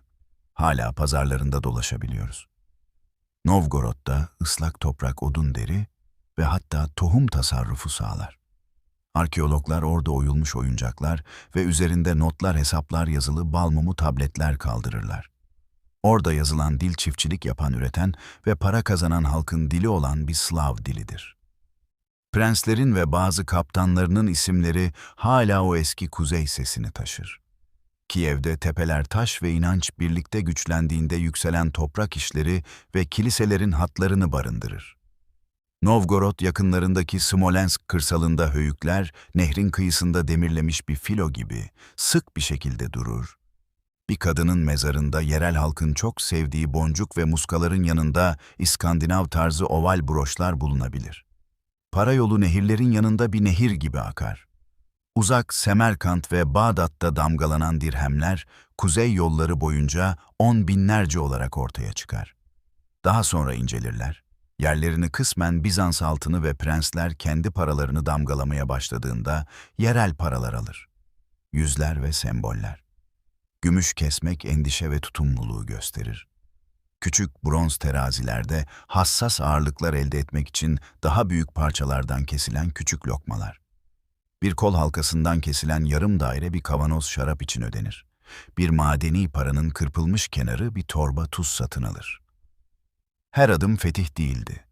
Bunun çoğu ticaret, evlilik ve gelenekler nedeniyle duvarların yavaş yavaş aşınmasıydı. Bir İskandinav kaptanı yerel bir kadınla evlendi. Çocukları her iki duayı da öğrendi. Bir Slav reisi nehirde güçlü adamlara geçiş ücreti ödemenin her bahar yeni zayıf adamlar işe almaktan daha kolay olduğunu keşfetti. Taşıma yolları boyunca adamlar yorucu işleri ve hikayeleri paylaştılar. Kışın nehir donar, koşucular Oes'in yazın çöktüğü yerlerden geçerlerdi. İmparatorluğun yolları yalnızca sarayların etrafındaki asfalt sokaklar değildir. Aynı zamanda insanların toprak hatırlayana kadar tekneleri defalarca çektiği kızak izleri oluklar ve kesik setlerdir. Milenyumun başında Rus yabancıların ciddiye aldığı bir devletti. Bizans sarayında tanınan antlaşmaları vardı. İsimleri Bağdat'a kadar bilinen prensleri vardı. Hem bozkırları hem de ormanları gözeten bir başkentleri vardı. Sonraki adımlar onları bir asırdır yağmaladıkları imparatorluğa daha sıkı bağlayacaktı. Bu adımlar güçlü savaşçılarını imparatorun seçilmiş muhafızları olarak hizmet yemini etmek üzere Konstantinopolis'in mermer salonlarına gönderecekti. Ve genç bir Norveçliyi dünyanın yarısını dolaşıp cepleri altınla kafası planlarla dolu bir şekilde geri getireceklerdi. Kuzeyde bir çiftlik başlı başına bir dünyadır. Uzun ev, üçgen çatısı ailenin sevdiği manzaraya bakacak şekilde rüzgara doğru uzunlamasına uzanır. Kesilecek ağaçların bulunduğu duvarları, ahşap çerçeveler çevreler. Çim kerestenin az olduğu yerlerde duvarları kalınlaştırır. Dik bir çatı saz veya çim taşır, ortadaki ocaktan çıkan duman kirişler boyunca yolunu bulur, çatıdan sızar. Böylece kışın kahverengi bir pus ışığı yumuşatır. Evin bir ucunda don sertleştiğinde hayvanların ahırlarında kıpırdanmalarını duyarsınız. Diğer uçta insanlar kürk ve yün battaniyelerle kaplı yükseltilmiş platformlarda uyurlar. Banklar duvarları takip eder. Sandıklar gündüzleri oturma yeri, geceleri sandık görevi görür. Oymalı yüksek bir koltuk, hane reisinin yerini işaretler. Ambarları tutan kadının broşundan anahtarlar sarkmaktadır. Bu anahtarlar demirden daha fazlasını ifade eder. Tahıl ambarının onun sözüyle açıldığı ve hanenin onun yargısına olduğu kadar onun yargısına da bağlı olduğu anlamına gelir. Gün alevlendirilen közlerle ve asla tamamen soğumayan bir tencereden çıkan yulaf lapasıyla başlar. Sabun taşı kaplar düz ocak taşlarının üzerinde durur, ısıyı yavaşça alır. Yassı ekmek demir bir sacda pişer, çocuklar kaynaktan su taşır, birçok elin pürüzsüzleştirdiği kısa bir baltayla çırayı parçalar. Kar derin olduğunda kürek ve kızakla yol açılır. Yaz geldiğinde kapılar açık kalır. Ev canlı bir varlık gibi nefes alır. Çalışma yılın şeklidir. Bahar çamuru toprağa çevirir, sabanları çağırır. Toprak verimli olduğunda bir ekip ağır bir sanat eseri çeker. Arpa, yulaf ve çavdar için düz karıklar açar. Taşların yüzeye yakın olduğu yerlerde bir çakmak sığ ısırır. Adamlar bulutları kırmak ve kökleri sökmek için çatallarla onları takip eder. Kuzular ve oğlaklar gelir, alıcı bir koroya dönüşür.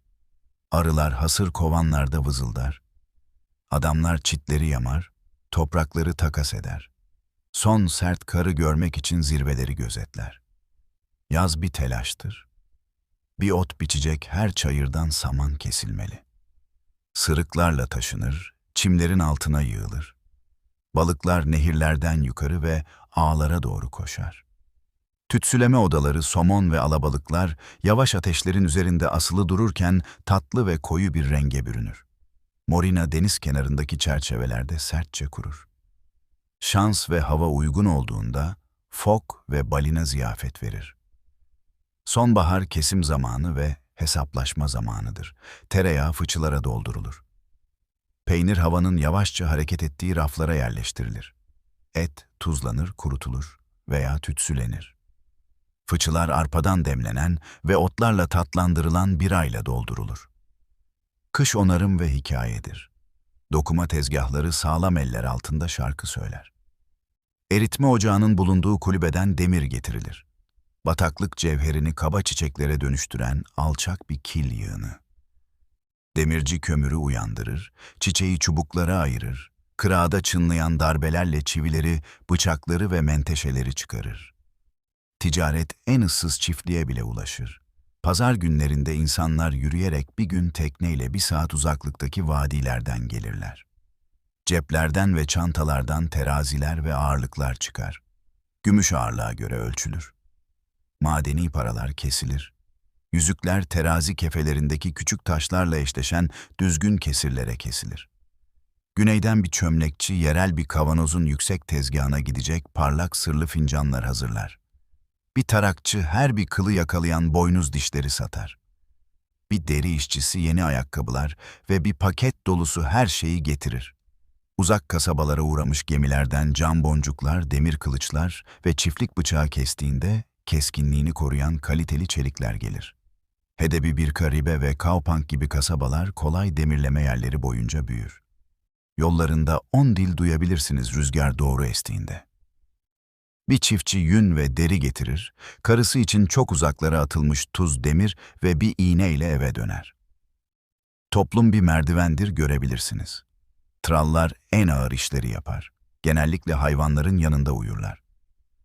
Özgür çiftçiler topraklarına sahip olurlar veya kiralarlar, yalnızca kanuna ve yaptıkları pazarlıklara cevap verirler. Yarlar mülkleri tutar, erkekleri hediyelerle salonlarına çağırırlar. Alt sınıftan zeki bir adam, beceri ve şansla yükselebilir. Üst sınıftan dikkatsiz bir adam akılsızlıkla düşebilir. Fosterage aileleri birbirine bağlar. Bir erkek çocuk görgü, kanun ve dövüş öğrenmesi için bir arkadaşına veya akrabasına gönderilebilir. Bir kız çocuk değer göreceği ve daha sonra eşleştirileceği bir eve yerleştirilebilir. Arkadaşlıklar kan bağları kadar güçlü kurulur. Yeminler önemlidir. Yeminini bozan bir adam hafızada ve şarkılarda yer alır. Kadınlar diğer birçok ülkeden daha fazla alana sahiptir. Bir kadın mülk sahibi olabilir, anahtarları saklar. Kadın tanıklar çağırarak ve onu eşyaları kucağında kapı dışarı ederek tacizci bir adamdan boşanabilir. Kocası seyahatteyken çiftliği o yönetir. Kumaş ve süt işlerini ve ev hesaplarını o yönetir. Broşları zenginlik ve zevki yansıtır.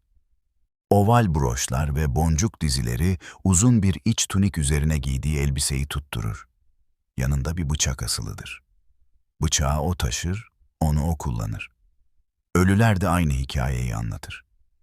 Kadın mezarlarında genellikle anahtarlar, dokuma tezgahları, ağırlıklar ve gösterişli broşlar bulunur. Bu süs kadar otoriteyi de yansıtır. Yiyecek toprağın izin verdiği ve becerinin konfora dönüştürebildiği şeydir. Arpa ekmeği yaygındır. Yassı kekler demir bir tepside pişirilir. Kalın yulaf lapası sabahları kaseleri doldurur, insanları bir günlük işte taşır.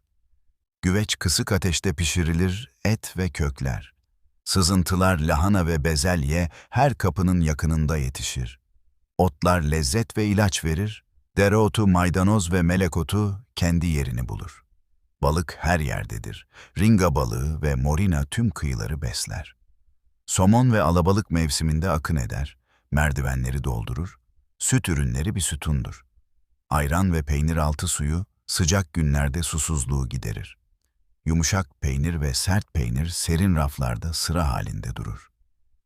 Göğüs krema karınları doldururken kalındır. Tereyağı değerlidir. Bazı yerlerde çiftçiler fazlalıkları güvenli bir yığın olarak peyit bataklıklarında saklar. Balın bol olduğu bayram günlerinde bal şarabı ortaya çıkar. Ale günlük içecektir. Temiz su değerlidir. Ancak bira taneleri vücuda taşır, çoğu zaman hastalıkları uzak tutar. Giysiler havayı dışarıda tutar ve konuşur. yün suyu attığı ve sıcaklığı tuttuğu kuzeyde hüküm sürer.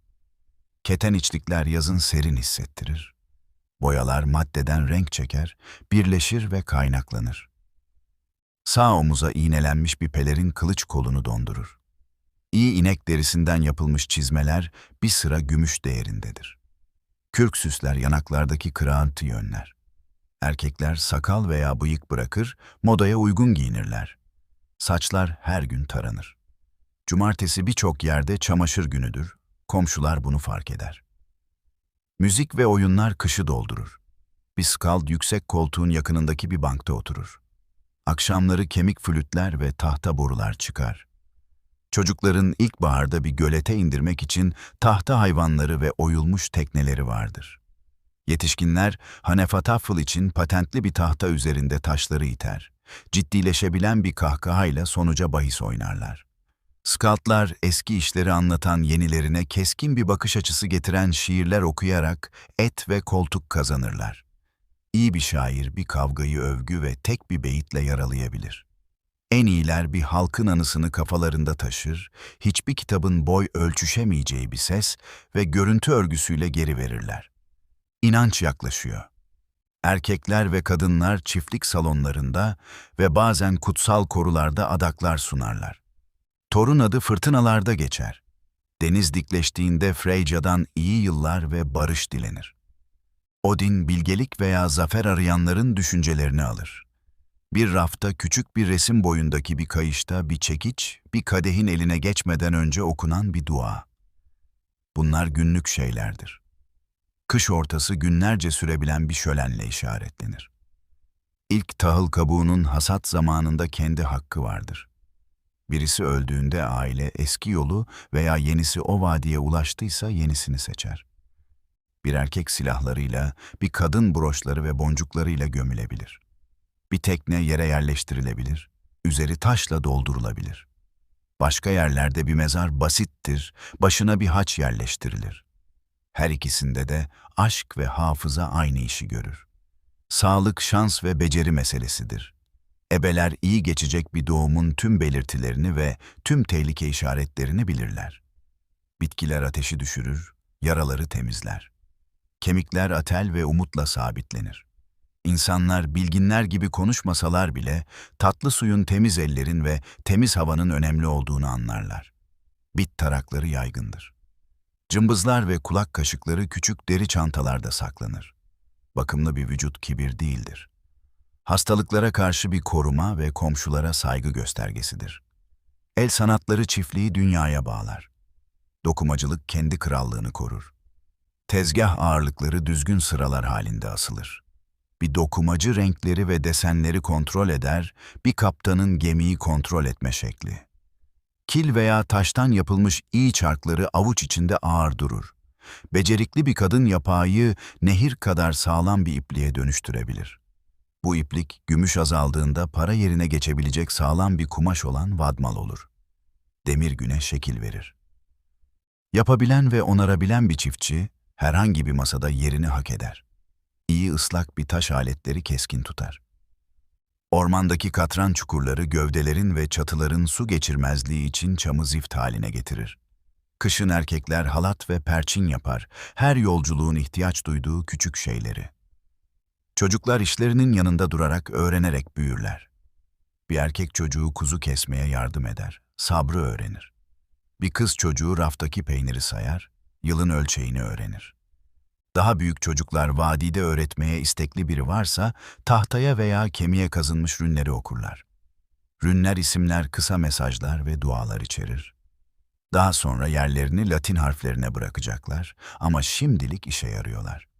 Fosterage çocukları huzur içinde diğer salonlara gönderir. Orada dövülen bağlar tartışmalar çıktığında kılıçların kınlarında kalmasına yardımcı olur. Seyahat mesafeleri aşar. Yazın deniz bir yoldur. Tekneler fiyortlar boyunca ve fiyortlara doğru rüzgar ve gelgitle mücadele eder. Kışın donmuş nehirler kızaklar için pürüzsüz yollar oluşturur. Kemikten oyulmuş patenler bir çocuğu göletin üzerinden taşır. Kayaklar bir avcıyı Ladin ülkesinde derin karda taşır. Bir çiftlik dünyadan uzak görünebilir. Ancak haberler yelkenlerin ve toynakların hızıyla ve iyi bir hikaye anlatmaktan hoşlanan insanların alışkanlığıyla yayılır. Ziyafetler takvimi taçlandırır. Bir düğün salonu arkadaşlar ve yeni akrabalarla doldurur. Bir cenaze onu kederle ve ölenlerin hediyelerle gönderilmesinin ciddi gururuyla doldurur. Hediyeler her toplantıda hareket eder. Bir lord kol halkaları ve kaliteli kumaş verir. Bir çiftçi yapımı bir yaz süren peynir ve demlenmesi bir tarla süren bira verir. Bu hediyeler nehir taştığında veya yoğun kar altında bir çatı çöktüğünde yardım isteyebileceğiniz anlamına gelir. Misafirperverlik bir görevdir. Bir yabancı barınak ve bir kase yahni bekleyebilir. Fazla kalan veya ev huzurunu bozan bir misafir sert sözlerle gösterilen bir kapı bekleyebilir. Silahlar sessiz çiftliklerde bile kapının yakınında durur. Bir mızrak bir direğe dayanır. Yuvarlak bir kalkan karanlıkta elin bulabileceği bir yerde asılı durur. Bir seaks her gün bir kemer taşır. Bunlar silah olduğu kadar araçtır da kurtlar sürüleri sınar. Bira dilleri çözdüğünde adamlar kavga eder. Dünya nazik değildir. Aynı zamanda merhametsiz de değildir. Kanun öfkeyi yatıştırır. Gelenek gururla dalgalanan sulara yağ katar. Bu evlerden, patikalardan ve tarlalardan büyük yolculuklar başlar. Pruva'da duran adamlar ve ateşleri tutan kadınlar aynı alışkanlıklarla şekillenir. Tutumluluk, cesaret, hafıza ve açık sözlülük sevgisi, burun ötesindeki dünya bir ocağın dumanı ve bir fırtınanın düzeniyle başlar. Bir denizi geçen bir gemi ham yapağı kumaşa sıcak sütü peynire çeviren aynı sağlamlıkla inşa edilir. Kuzeydeki bir savaşçı öncelikle nasırlı elleri olan bir çiftçidir. Dünya belirsiz olduğu için silahlarını yakınında tutar. Kapının yanında bir mızrak durur. Yuvarlak bir kalkan petrolden parlayan çıkıntısıyla bir çiviye asılıdır. Kemerinde kısa bir deniz baltası takılıdır. Bir asker çağrıldığında bir kalkanı omuzlar, sıradaki komşularına katılır. Mızrak işin çoğunu yapar çünkü ucuz, güçlü ve öğrenmesi kolaydır. Baltalar çiftliklerde yaygındır. Dövüşte ölümcüldür. Kılıçlar değerli ve nadirdir. İyi bir kılıç nesiller boyunca bir ailede kalır, kendi hikayelerini toplar. İlk kılıçlar desen kaynaklı dalgalı çizgilerini gösterir. Daha sonraki kılıçlar Renanya demirhanelerinden gelen belirgin izler taşır. Bazılarında Ulfbert ismi görünür. Adamlar bunu bir dua gibi tekrarlar. Zırh bir kesiği döndüren kalın bir yün tunikle başlar. Zincir postalar zenginlere aittir. Miğferler burnu korumak için dar bir çubuğa sahip demir başlıklardır. Yanlarından boynuz kıvrılmaz. Kalkan duvarı ana zanaattır. Adamlar tahtaları kilitler, ayak diker. Hat canlı bir çit gibi hareket eder. Sabit bir duvar vahşi bir hücumdan daha sık günü kazanır. Duvar yıkıldığında öldürme başlar.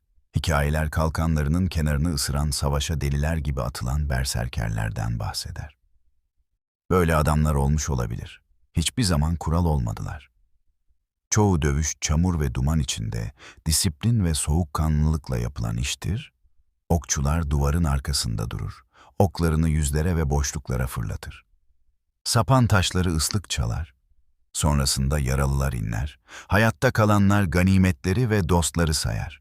Savaş kanunla gelir, esirler köle olabilir. Fidye bir adamı özgür kılabilir. İki taraf da kan dökmekten yorulduğunda yeminler kavgaları çözer. Gemiler bu dünyayı mümkün kılar. Uzun bir gemi ahşap ve demirden yapılmış bir şaheserdir. Omurga gövde boyunca uzanır, omurgasını verir. Meşe kaburgaları bir balığın kılçıkları gibi yükselir. Üst üste binen tahtalar demirle perçinlenmiş, yün ve katranla kaplanmıştır. Bu klinker yapı gövdenin esnemesini ve denizde çatlamadan ilerlemesini sağlar. Tek bir direk gemilerin ortasında yağla kaplı kare bir yün yelkenle durur. Sprey rüzgar kesildiğinde kürekler suyu ısırır, mürettebat zaman söyler. Taslak sığdır. Uzun bir gemi nehirde 4 nala ilerleyebilir, bir sonraki gelgitte kum setinden kayabilir. Dümen cevheri sağ tarafa sabitlenmiştir. Bu yüzden sağ taraf dümen tarafı, sol taraf geminin anahtara getirildiği liman. Mezarlarda ve eski limanlarda bulunanlar aynı hikayeyi anlatır. Oseberg'de asil bir cenazede hayvan başları oyulmuş uzun bir gemi ve savaşta olduğu kadar zanaatta da gururu anlatan bir vagon ve kızaklar vardı.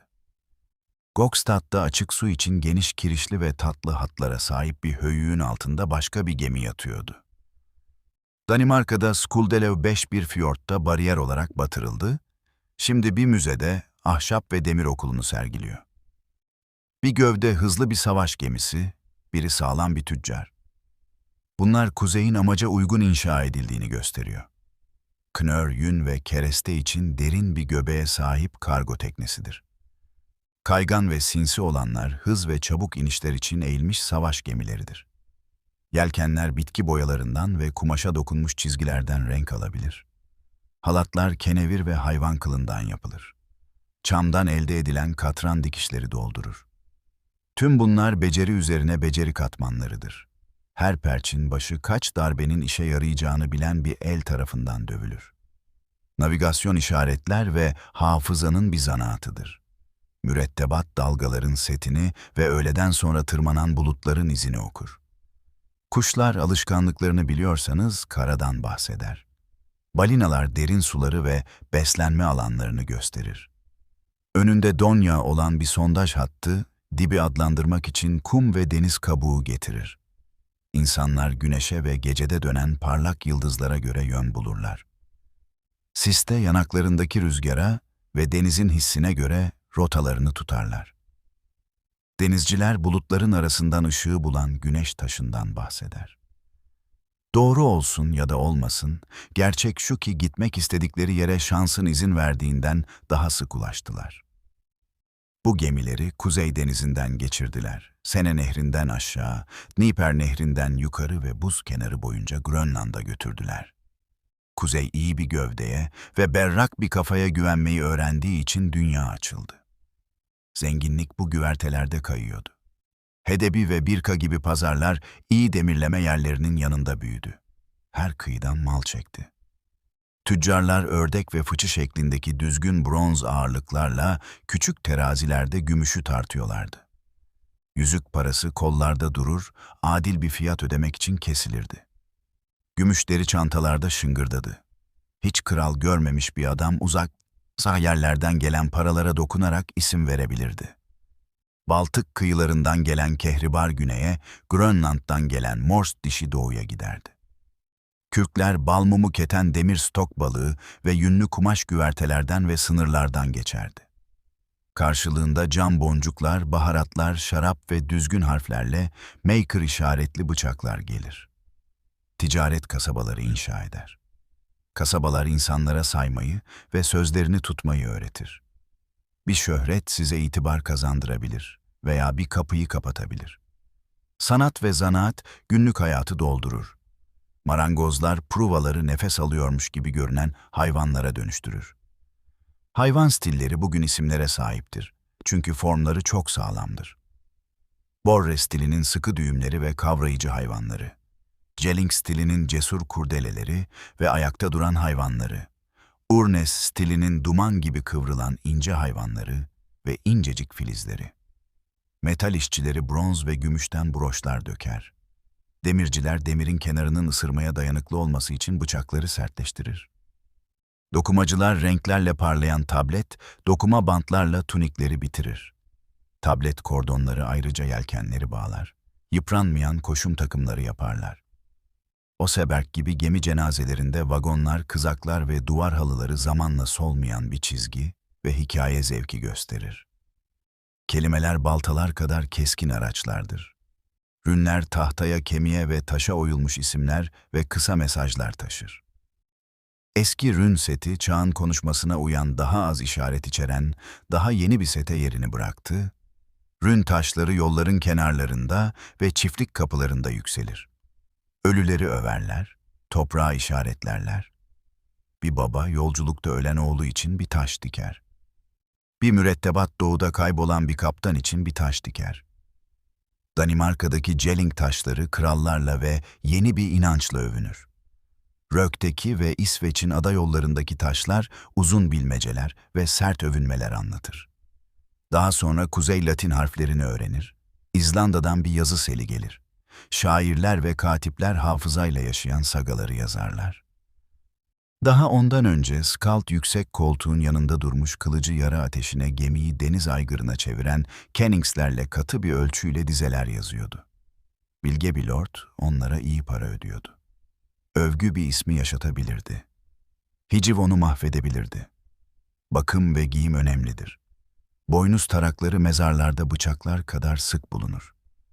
Cımbızlar ve kulak kaşıkları kemerlerden sarkıyor. Bir İngiliz din adamı Danimarkalıların her gün saç taradıklarını, cumartesileri banyo yaptıklarını ve sık sık gömlek değiştirdiklerini, kadınların bunu fark ettiğini söyledi. Erkekler pantolonlarının üzerine tunik giyer, sıcaklık için baldırlarını kumaş şeritleriyle bağlarlar. Kadınlar omuzlarında oval broşlarla tutturulmuş pelerinler arasında bir sıra boncukla, iğneyle kapatılmış daha kısa bir üst giysinin altına uzun bir iç elbise giyerler. Yerleşik bir takvim, kayıtların tutulduğu bir mahkeme, belirli zamanlarda çanını çalan bir mahalle kilisesi ve uzaklardaki krallarla konuşabilen bilginlerden oluşan bir ağ. Bunlar semboller olduğu kadar araçlardı da. Kuzey Avrupa'nın ortak yaşamına girdi. Kendi kıyılarından uzaktaki konseylerde konuşabildiğini ve duyulabildiğini gördü. Dönüşüm çalışmaları devlet inşa etme çalışmalarının yanında ilerledi. Harald Bluetooth diyarı kalelere dönüştürdü. Bir bataklığı köprülerken Rün taşı yeni bir inancı ilan etti. Olaf Tryggvason ve Olaf Haraldsson hem kiliseyi hem de tacı uzun zamandır Jarllara boyun eğmiş vadilere itti. Olaf Skötkonung bir haç ve bir kralın adının birlikte yer aldığı paralar bastırdı. İzlanda'da bir yasa sözcüsünün uzlaşması küçük bir ülkeyi yıkımdan kurtardı. Bu eylemler inancı yönetime bağladı. Çan çaldığında yeni bir kilisede çalan çan aynı zamanda taşlarının parasını ödeyen kral için de çalıyordu. 11. yüzyılın ortalarına gelindiğinde çekiç yerini alenen haça bırakmıştı. Her yerde değil, hepsi birden değil ve direnen inatçı yerler de yok değildi. Yine de çağın tonu değişti. Baskınlar hala oluyordu ama eskisi gibi değil. Krallar kendi yasaları içinde duran Tanrı'nın evlerini yakmak için değil, diğer krallarla savaşmak için donanmalarını kullanıyorlardı. Savaşçılar bir zamanlar bir çiftlik salonunda kutsanmış olan kalkan ve kılıçlarda haç işaretini taşıyorlardı. Eski tanrılar, hikayelere ve şiirler, sagalar boyunca akan uzun anılara yürüdüler. Ve orada onurlarını korudular. Kuzey yumuşamadı. Sadece ani yelkenlerinden korkmayı öğrenmiş komşularını şaşırtacak şekilde düzenli hale geldi. Bu yeni düzen, çağın son eylemlerini şekillendirecek. Aziz bir kral hacıları çeken bir tapınağın kalbi olacak. Bir Danimarka kralı kilise haklarını sert bir şekilde savunduğu için düşecek.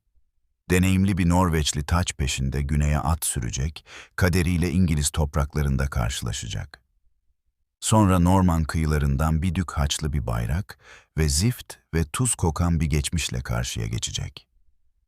Kuzey kiliselerde dua etmeyi ve parayla saymayı öğrenmişti, ancak hala eski ölçülerle hayal kuran kaptanlar vardı. Bunların arasında Skaldların Hardrada dediği Harald Sigurdsson kadar parlak bir yanı yoktu. Bilinen dünyanın yarısını geçmiş Boğaz'daki mermer şehirde maaşını almış, dönüşünü altın ve zeka ile satın almış, kendini Norveç'te kral ilan etmişti. Kendini riske girmek için doğmuş bir adam gibi taşıyordu. Gençliğinde olduğu gibi yaşlılığında da uzun vadeli bir bahsi severdi. İngiltere gözünü dikmişti. İlk olarak 1066'nın günlerinde Edward the Confessor'ın ölümü tek bir tahta giden 3 yolu açtı. Harold Godwinson, İngiliz konseyinin onayıyla tacı aldı. Normandiya Dükü, William Roma'nın bir vaadini ve lütfunu talep etti. Harald Hardrada Danimarka ve Norveç krallarını İngiliz mirasçılarına bağlayan eski anlaşmalardan doğan bir hakkı elde etmeye çalıştı. Onu sınamak için kendi iradesinden daha az önemli olan bir yeminler yumağı. Düşmüş bir Kuzey Northumbria Earl'ü olan Tostig Godwinson, ona kuzeye çıkarma yapmanın anahtarını ve kılıç çekecek kadar keskin bir şikayet sundu. Eski deniz yolları her zaman olduğu gibi bekliyordu. Yaz Norveç'in kerestelere vuran balta sesleriyle çınladığını gördü. Harald fiyortlardan ve çiftliklerden gemiler ve adamlar topladı, onları Skagerrak'ı geçerek İskoçya'nın kuzeyindeki adalara götürdü. Orkney'nin güneyini mahiyetine aldı. Humber'ın ağzına doğru yelken açtı, çamurlu suları York'a doğru çevirdi. İngiliz kuzeyi Edwin ve Morcar adında iki genç Earl altında Mercia ve Kuzey Northumbria'dan gelen sancaklarla yolunda duruyordu. Eylül ayının sonlarında bir gün kalkan duvarları şehrin yakınındaki bir dere tarafından oyulmuş alçak bir arazide Fulford Gate adlı bir yerde buluşuyordu. Norveçliler deneyimli ağırlıklarıyla sert bir şekilde bastırıyordu. İngiliz hattı kırıldı, bataklığa ve sulak çayırlara geri çekildi. York'a giden yol açıldı. Şehir rehineler teklif etti. Daha fazlasını teslim etmek için bir günlük pazarlık yaptı. Harald Derwent, üzerindeki dar bir köprünün yanındaki bir köyde zor kısmın bittiğini düşünerek bekledi. Gemileri Rickal'da nehrin yukarısında demirlemişti. Zincir postalar güvertede güvendeydi. Kuzeyden gelen adamlar için sıcak çok sıcaktı. Mızraklar çimlere yaslanmıştı. Atlar tarlalarda otluyordu. Öğlene kadar daha fazla rehine bekleniyordu. 25 Eylül sabahı İngiliz kralı sonraki çağların hayran kalacağı bir hızla geldi. Harold Godwinson, ev muhafızını ve şair askerlerini Londra'dan öyle bir hızla yürütmüştü ki, yol bile onun müttefiki olmuştu. Norveçlileri güneşli ve hazırlıksız buldu. Sonrasında olanlar her vakayı nammede farklı kelimelerle sarmalanmış aynı demir gerçeklerle anlatılır. İngiliz öncü birliği köprüye ilk ulaşan oldu. Yalnız bir İskandinavlı baltasıyla köprüyü tuttu, halkına düzen kurmaları için zaman kazandırdı. Hikaye tahtaların altından bir mızrak saplanıp onu bulana kadar ayakta durduğunu anlatır. Kalkan duvarları karşı kıyıda kapandığında mücadele ayakların, nefeslerin ve demirin gıcırtısına dönüştü. Harald Hardrada hız ve güvenlik arasında seçim yapmak zorundaydı. Hızlı bir karşı hamleyi seçti, zırhını giymeden ilerledi. Boğazına bir ok saplandı. Ordu Tostig komutasında bir süre toparlandı, sonra sendeledi. Rickal'ın ikinci kolu sonunda zırhla ve Landwaster adlı bir bayrakla geldi. Ancak gün çoktan batmaya başlamıştı. Akşam vakti meydan İngiliz kralının eline geçmişti. Norveçlileri o kadar çok gemi getirmişti ki daha sonra hayatta kalanları eve taşımak için sadece birkaç düzine geminin yeterli olduğu söylendi. Acı gerçek Norveç bir kralını, İngiltere ise aynı saatte gücünün yarısını kaybetmişti. 3 gün sonra güneyden gelen haber zaferi küle çevirmişti. Normandiya Dükü, William Pevensey'e çıkarken Harold Stamford Bridge'de savaşıyordu. İngiliz kralı atını çevirdi. Ferd askerlerini tekrar uzun yola sürdü. 14 Ekim günü iki ordu Hastings'in doğusundaki sırtta karşılaştı. İngiliz hattı yüksek bir arazide kalkanlardan oluşan bir duvarın arkasında duruyordu. Normanlar, şövalyeler, okçular ve piyade. Oklar tırmandı ve düştü. Şekillendirilmiş geri çekilmeler İngiliz hattının dilimlerini yamaçtan aşağı ve ölüm alanına geri çekti. Alacakaranlığa doğru kalkan duvarı çözüldü. Harald kardeşleri etrafındayken sancağıyla öldü. Gün William'a aitti. Topraklardaki uzun anı her iki alanı da işaretler. York yakınlarındaki nehir yolu ve Sussex'teki sırt bıçağın kemerini kapatan iki taşa sahiptir. Hastings'te sona eren şok Lindisfarne'da başladı. Bu tarihler arasında 2,5 yüzyıllık baskınlar, ticaret, hukuk ve devlet yer alır. İngiliz tacına dindar bir hak iddia eden bir Norman dükü, bir zamanlar Sene'ye kılıçla saldıran Rollo'nun varisiydi. Şövalyeleri ağır atlara biner, haçlı sancaklar altında savaşırlardı. Ancak hücumun ardındaki iradenin kuzeye giden bir rotası vardı. Yaptığı fetih son Viking'in yapamadığını bitirdi. İngiltere mahkemelerinde, Fransızca konuşma tepelerinde, taş kalelerle yeni bir düzene girdi. Yine de York sokaklarında ve Londra'nın dar sokaklarında insanlar hala Kuzeylilerle birlikte gelen kısa, keskin ve araç olarak kullanışlı kelimeler konuşuyordu. Denizin diğer kıyıları aynı dersi daha yavaş bir şekilde öğrendi. Dublin ve İskandinavların İrlanda'da kurduğu kasabalar, İrlanda savaşlarında pazar ve ganimet olarak varlığını sürdürdü. Yine de İrlanda'daki krallar bu kasabaları yalnızca adaları değil, Avrupa'yı düşünerek yönetmeye başladılar. Orkney'nin carları hala gemilerini Mull'dan geçip Kintyre'e gönderiyordu. Ama her nesil onları Norveç ve İskoçya'daki taçlara daha sıkı bağlıyordu. Hebrides'teki İskandinav yarları ve insanlar kendilerine deniz kralları diyor. Bir elleriyle özgürlük için pazarlık ederken diğer elleriyle hürmetlerini sunuyorlardı.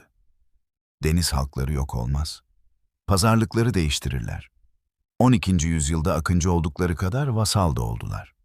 Danimarka ve İsveç'te krallar ondalıklarını sayar, piskoposları sinotlara çağırırdı. Norveç'te Skald Aziz Olaf'ı över, bir tahtın korkudan ziyade kanuna dayandığını öğrenirdi. Jutland'daki halkalar sessizliğe gömülmüştü. Aynı yollar boyunca yeni taş kiliseler yükseliyordu. Haçlı ve Latince isimler taşıyan paralar, bir zamanlar erkeklerin fiyatı tartmak için kol halkaları kestiği pazarlarda elden ele dolaşıyordu. İngiltere'de Senlac tepesinde iki elli baltalarla duran housecar'lar, Normanların kendi cesaretlerini övmek için anlattıkları hikayelerde figür haline geldiler. Konstantinopolis'teki imparatorlukta Varanglı muhafızları Hastings'ten sonra İskandinavlardan daha fazla İngiliz asker topladı. Bu Volhov nehrinde İsveç tekneleriyle başlayan bir yolun son yankısıydı. Daha sonra kıvılcımlar çaktı. Hastings'ten 3 kış sonra bir Danimarka filosu Humber nehrine geldi. Bir süre İngiliz isyancılarla birlikte durdu, ardından gümüşü alıp ülkelerine döndü. Başka biri Sheerness'e geldi. Bataklıkları herhangi bir amiralden daha iyi bilen adamların yanında savaştı. Bunların hiçbiri yeni düzeni değiştirmedi. Hızlı yelkenler ve ani ateş çağı yerini garnizonların, darphanelerin, beratların ve taşların yavaş ağırlığının çağına bırakmıştı. Stamford Bridge'de tekrar nehrin kıyısında durun. Mera dar bir açıklığa kadar iniyor. Gökyüzü erken bir sonbaharda yüksek ve solgun. Uzaklarda York'un değirmenlerinin döndüğünü neredeyse duyabilirsiniz. Orada ölen adamlar Newfoundland'dan Dnieper'e kadar damgasını vuran bir soyun sonuncularıydı. Ölümleri halklarının sonu olmadı. Çocukları ve kuzenleri Norveç, Danimarka ve İsveç'te çiftçiler, tüccarlar ve dillerini konuşan anılarını kiliselere ve saraylara taşıyan kralların askerleri olarak yaşadılar. Sonu dünyada bir hareket biçimiydi. Gemiler hala karşıya geçiyordu ama aynı yetkiyle değil. Kılıçlar hala şarkı söylüyordu ama bayraklar ve mühürler altında uzun gemi sahile yanaştı, efsanelere geri döndü. Dünya eserlerinin çoğunu korudu. Hukuk meclisleri parlamento olarak varlığını sürdürdü. İskandinav isimleri kasabalara ve tepelere tutundu.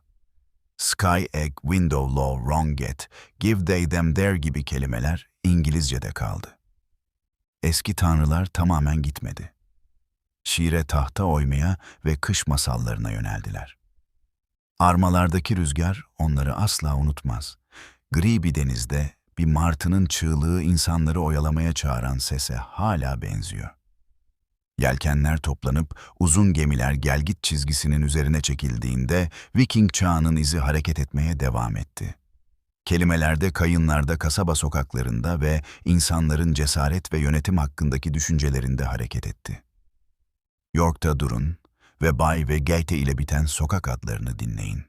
Çiftlik ve yol anlamına gelir. İngiltere'de yürüyün ve Sky, egg, window, law, wrong, get, give they them there diyebilirsiniz.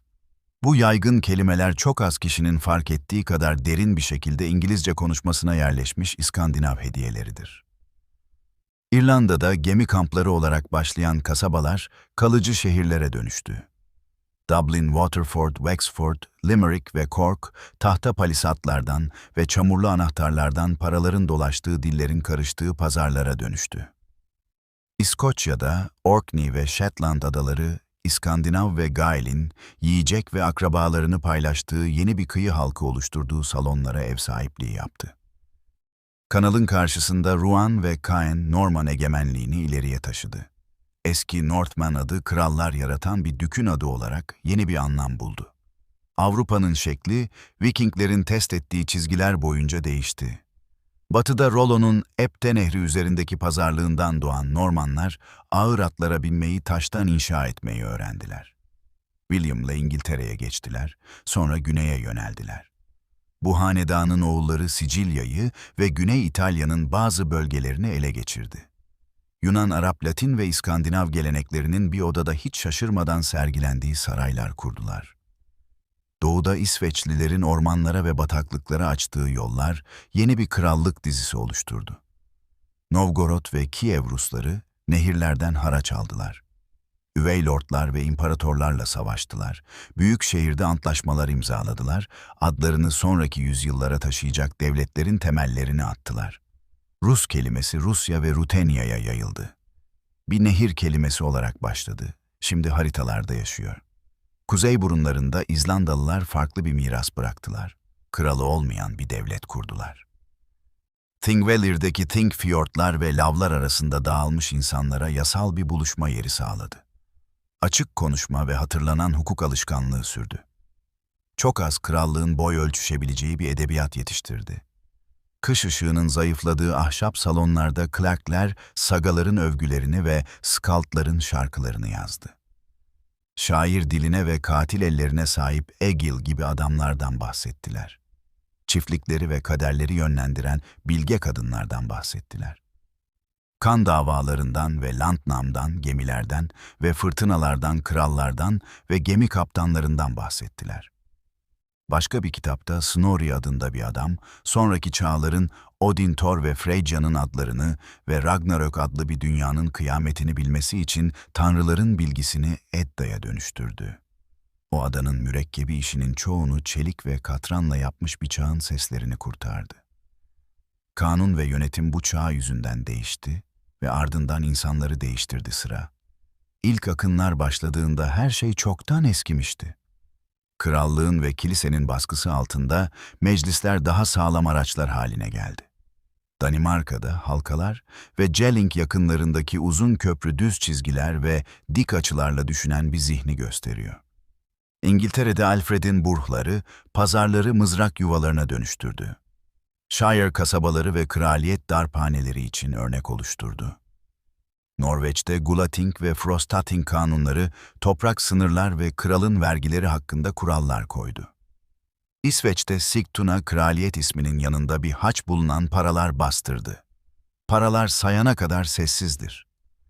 Sonra ne anlama geldiklerini duyarsınız. Size bir hükümdarın değer talep ettiğini ve barış vaat ettiğini söylerler. Ticaret asla tam olarak kopmayan bir ağ ördü. Hedebi'nin savaş gemileri çürüdü, ancak Baltık ve Kuzey Denizi arasındaki yol açık kaldı. Daha sonra Hanse gemileri onu takip edecekti. Birka Sigtuna'ya ve ardından diğer kasabalara yol verdi. Ancak Kehribar, Balmumu ve Kürkler batıya doğru hareket ederken şarap ve çelik hala doğuya doğru hareket ediyordu. İsveç tarlalarından çıkarılan dirhemler eski çağlardan kalma gümüş selini anlatır. Daha sonra bu doğu paraları azaldı. Frank ve İngiliz paraları yaygınlaştı. Yine de gümüşü küçük terazilerde tartma ve ölçüyü yapmak için halkalar kesme alışkanlığı, kralların penilerine yüz damgaladığı zamana kadar devam etti. Kuzey'in sanatı sona ermedi. Yeni bir dil bilgisi öğrendi. Oymacılar bir zamanlar figürin ve türbe direği yaptıkları kilise kapılarına hayvan figürleri ve kurdeleler yerleştirdiler. Jelling taşları hem eski çizgiyi hem de yeni inancı taşıyordu. Norveç'te karı akıtan dik çatıları ve ejderhaların sanki eski bir bahçe gibi sarmaşıklara dönüştüğü portallarıyla sta ve kiliseler yükseliyordu. Hristiyan bir dala aşılanmışlardı. İsveç'teki yolların kenarlarında onları yetiştirenlerin isimlerinin yanında haçlar ve dualarla taşlar duruyordu. Latin harfleri hukuk ve tarih yazımında yerini aldı, ancak runlar günlük notlarda ve anıtlarda uzun süre varlığını sürdürdü. Konstantinopolis'in en büyük kilisesinde mermer bir korkuluk üzerindeki basit runlar kendi fiyortlarından uzakta bir tahtı koruyan Varanglıların isimlerini saklıyor. Halfdan adında bir adam oraya işaretini kazıdı. 1000 yıl boyunca bir anı yazdığının farkında değildi. Uzun gemi anı oldu, ancak onu inşa eden zanaat kaldı. Shipwright'lar sert denizlerde ve kayalık kıyılarda yaşamak zorunda olan tekneler için klinker inşa yöntemini korudu. Sancak tarafındaki dümen cevheri zamanla kıçta asılı bir dümene dönüştü. Yine de dengeli bir gövde ve sabit bir yelken duygusu hayatta kaldı. Rüzgarlar, yıldızlar ve kuşlar hakkındaki bilgi pilottan pilota geçti. İskandinav kaptanlarının diğer Avrupalılardan önce Kuzey Amerika'ya ulaştığı iddiası artık bir şiirdeki övünme değil, toprak ve demirin uzlaştığı bir konudur. Newfoundland'ın kenarındaki kamp demirhanesi ve kayıkhanesiyle açıkça konuşuyor. Kereste orada kesiliyordu. Demir eritiliyordu. Bir gemi bütün olarak doğuya gönderiliyordu. Günlük yaşam herhangi bir savaş kadar önemli olan daha sessiz izler bırakıyordu. Kuzeydeki mezarlarda anahtarlar kadınların elinde duruyor, bize mülkiyet ve yöneticilik hakkında bilgi veriyor. Tarak ve cımbız bakım ve temizliği anlatıyor. Dokuma ağırlıkları ve iyi kuyuları kumaşın değerli olduğunu anlatıyor. Tartı taşları ve düzgün küçük bronz ağırlıklar insanların ölçü ve fiyat konusunda düşündüğünü anlatıyor.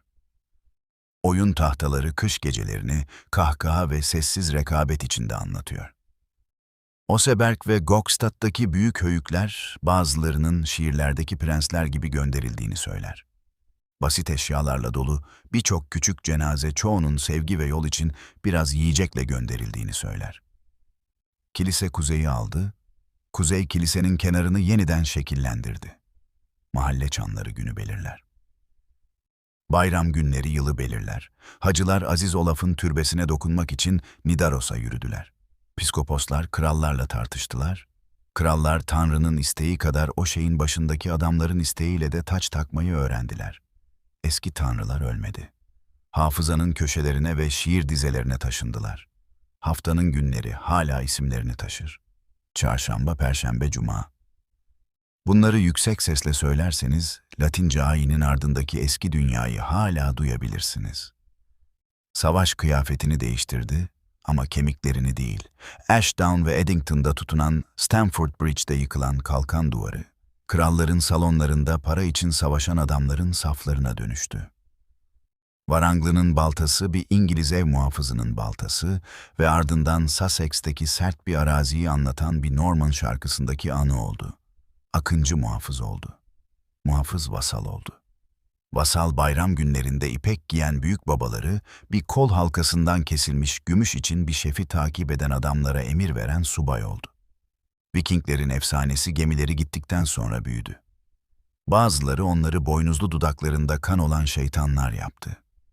Diğerleri onları temiz yüzlü ve kolay kanunlara sahip özgürlük azizleri yaptı.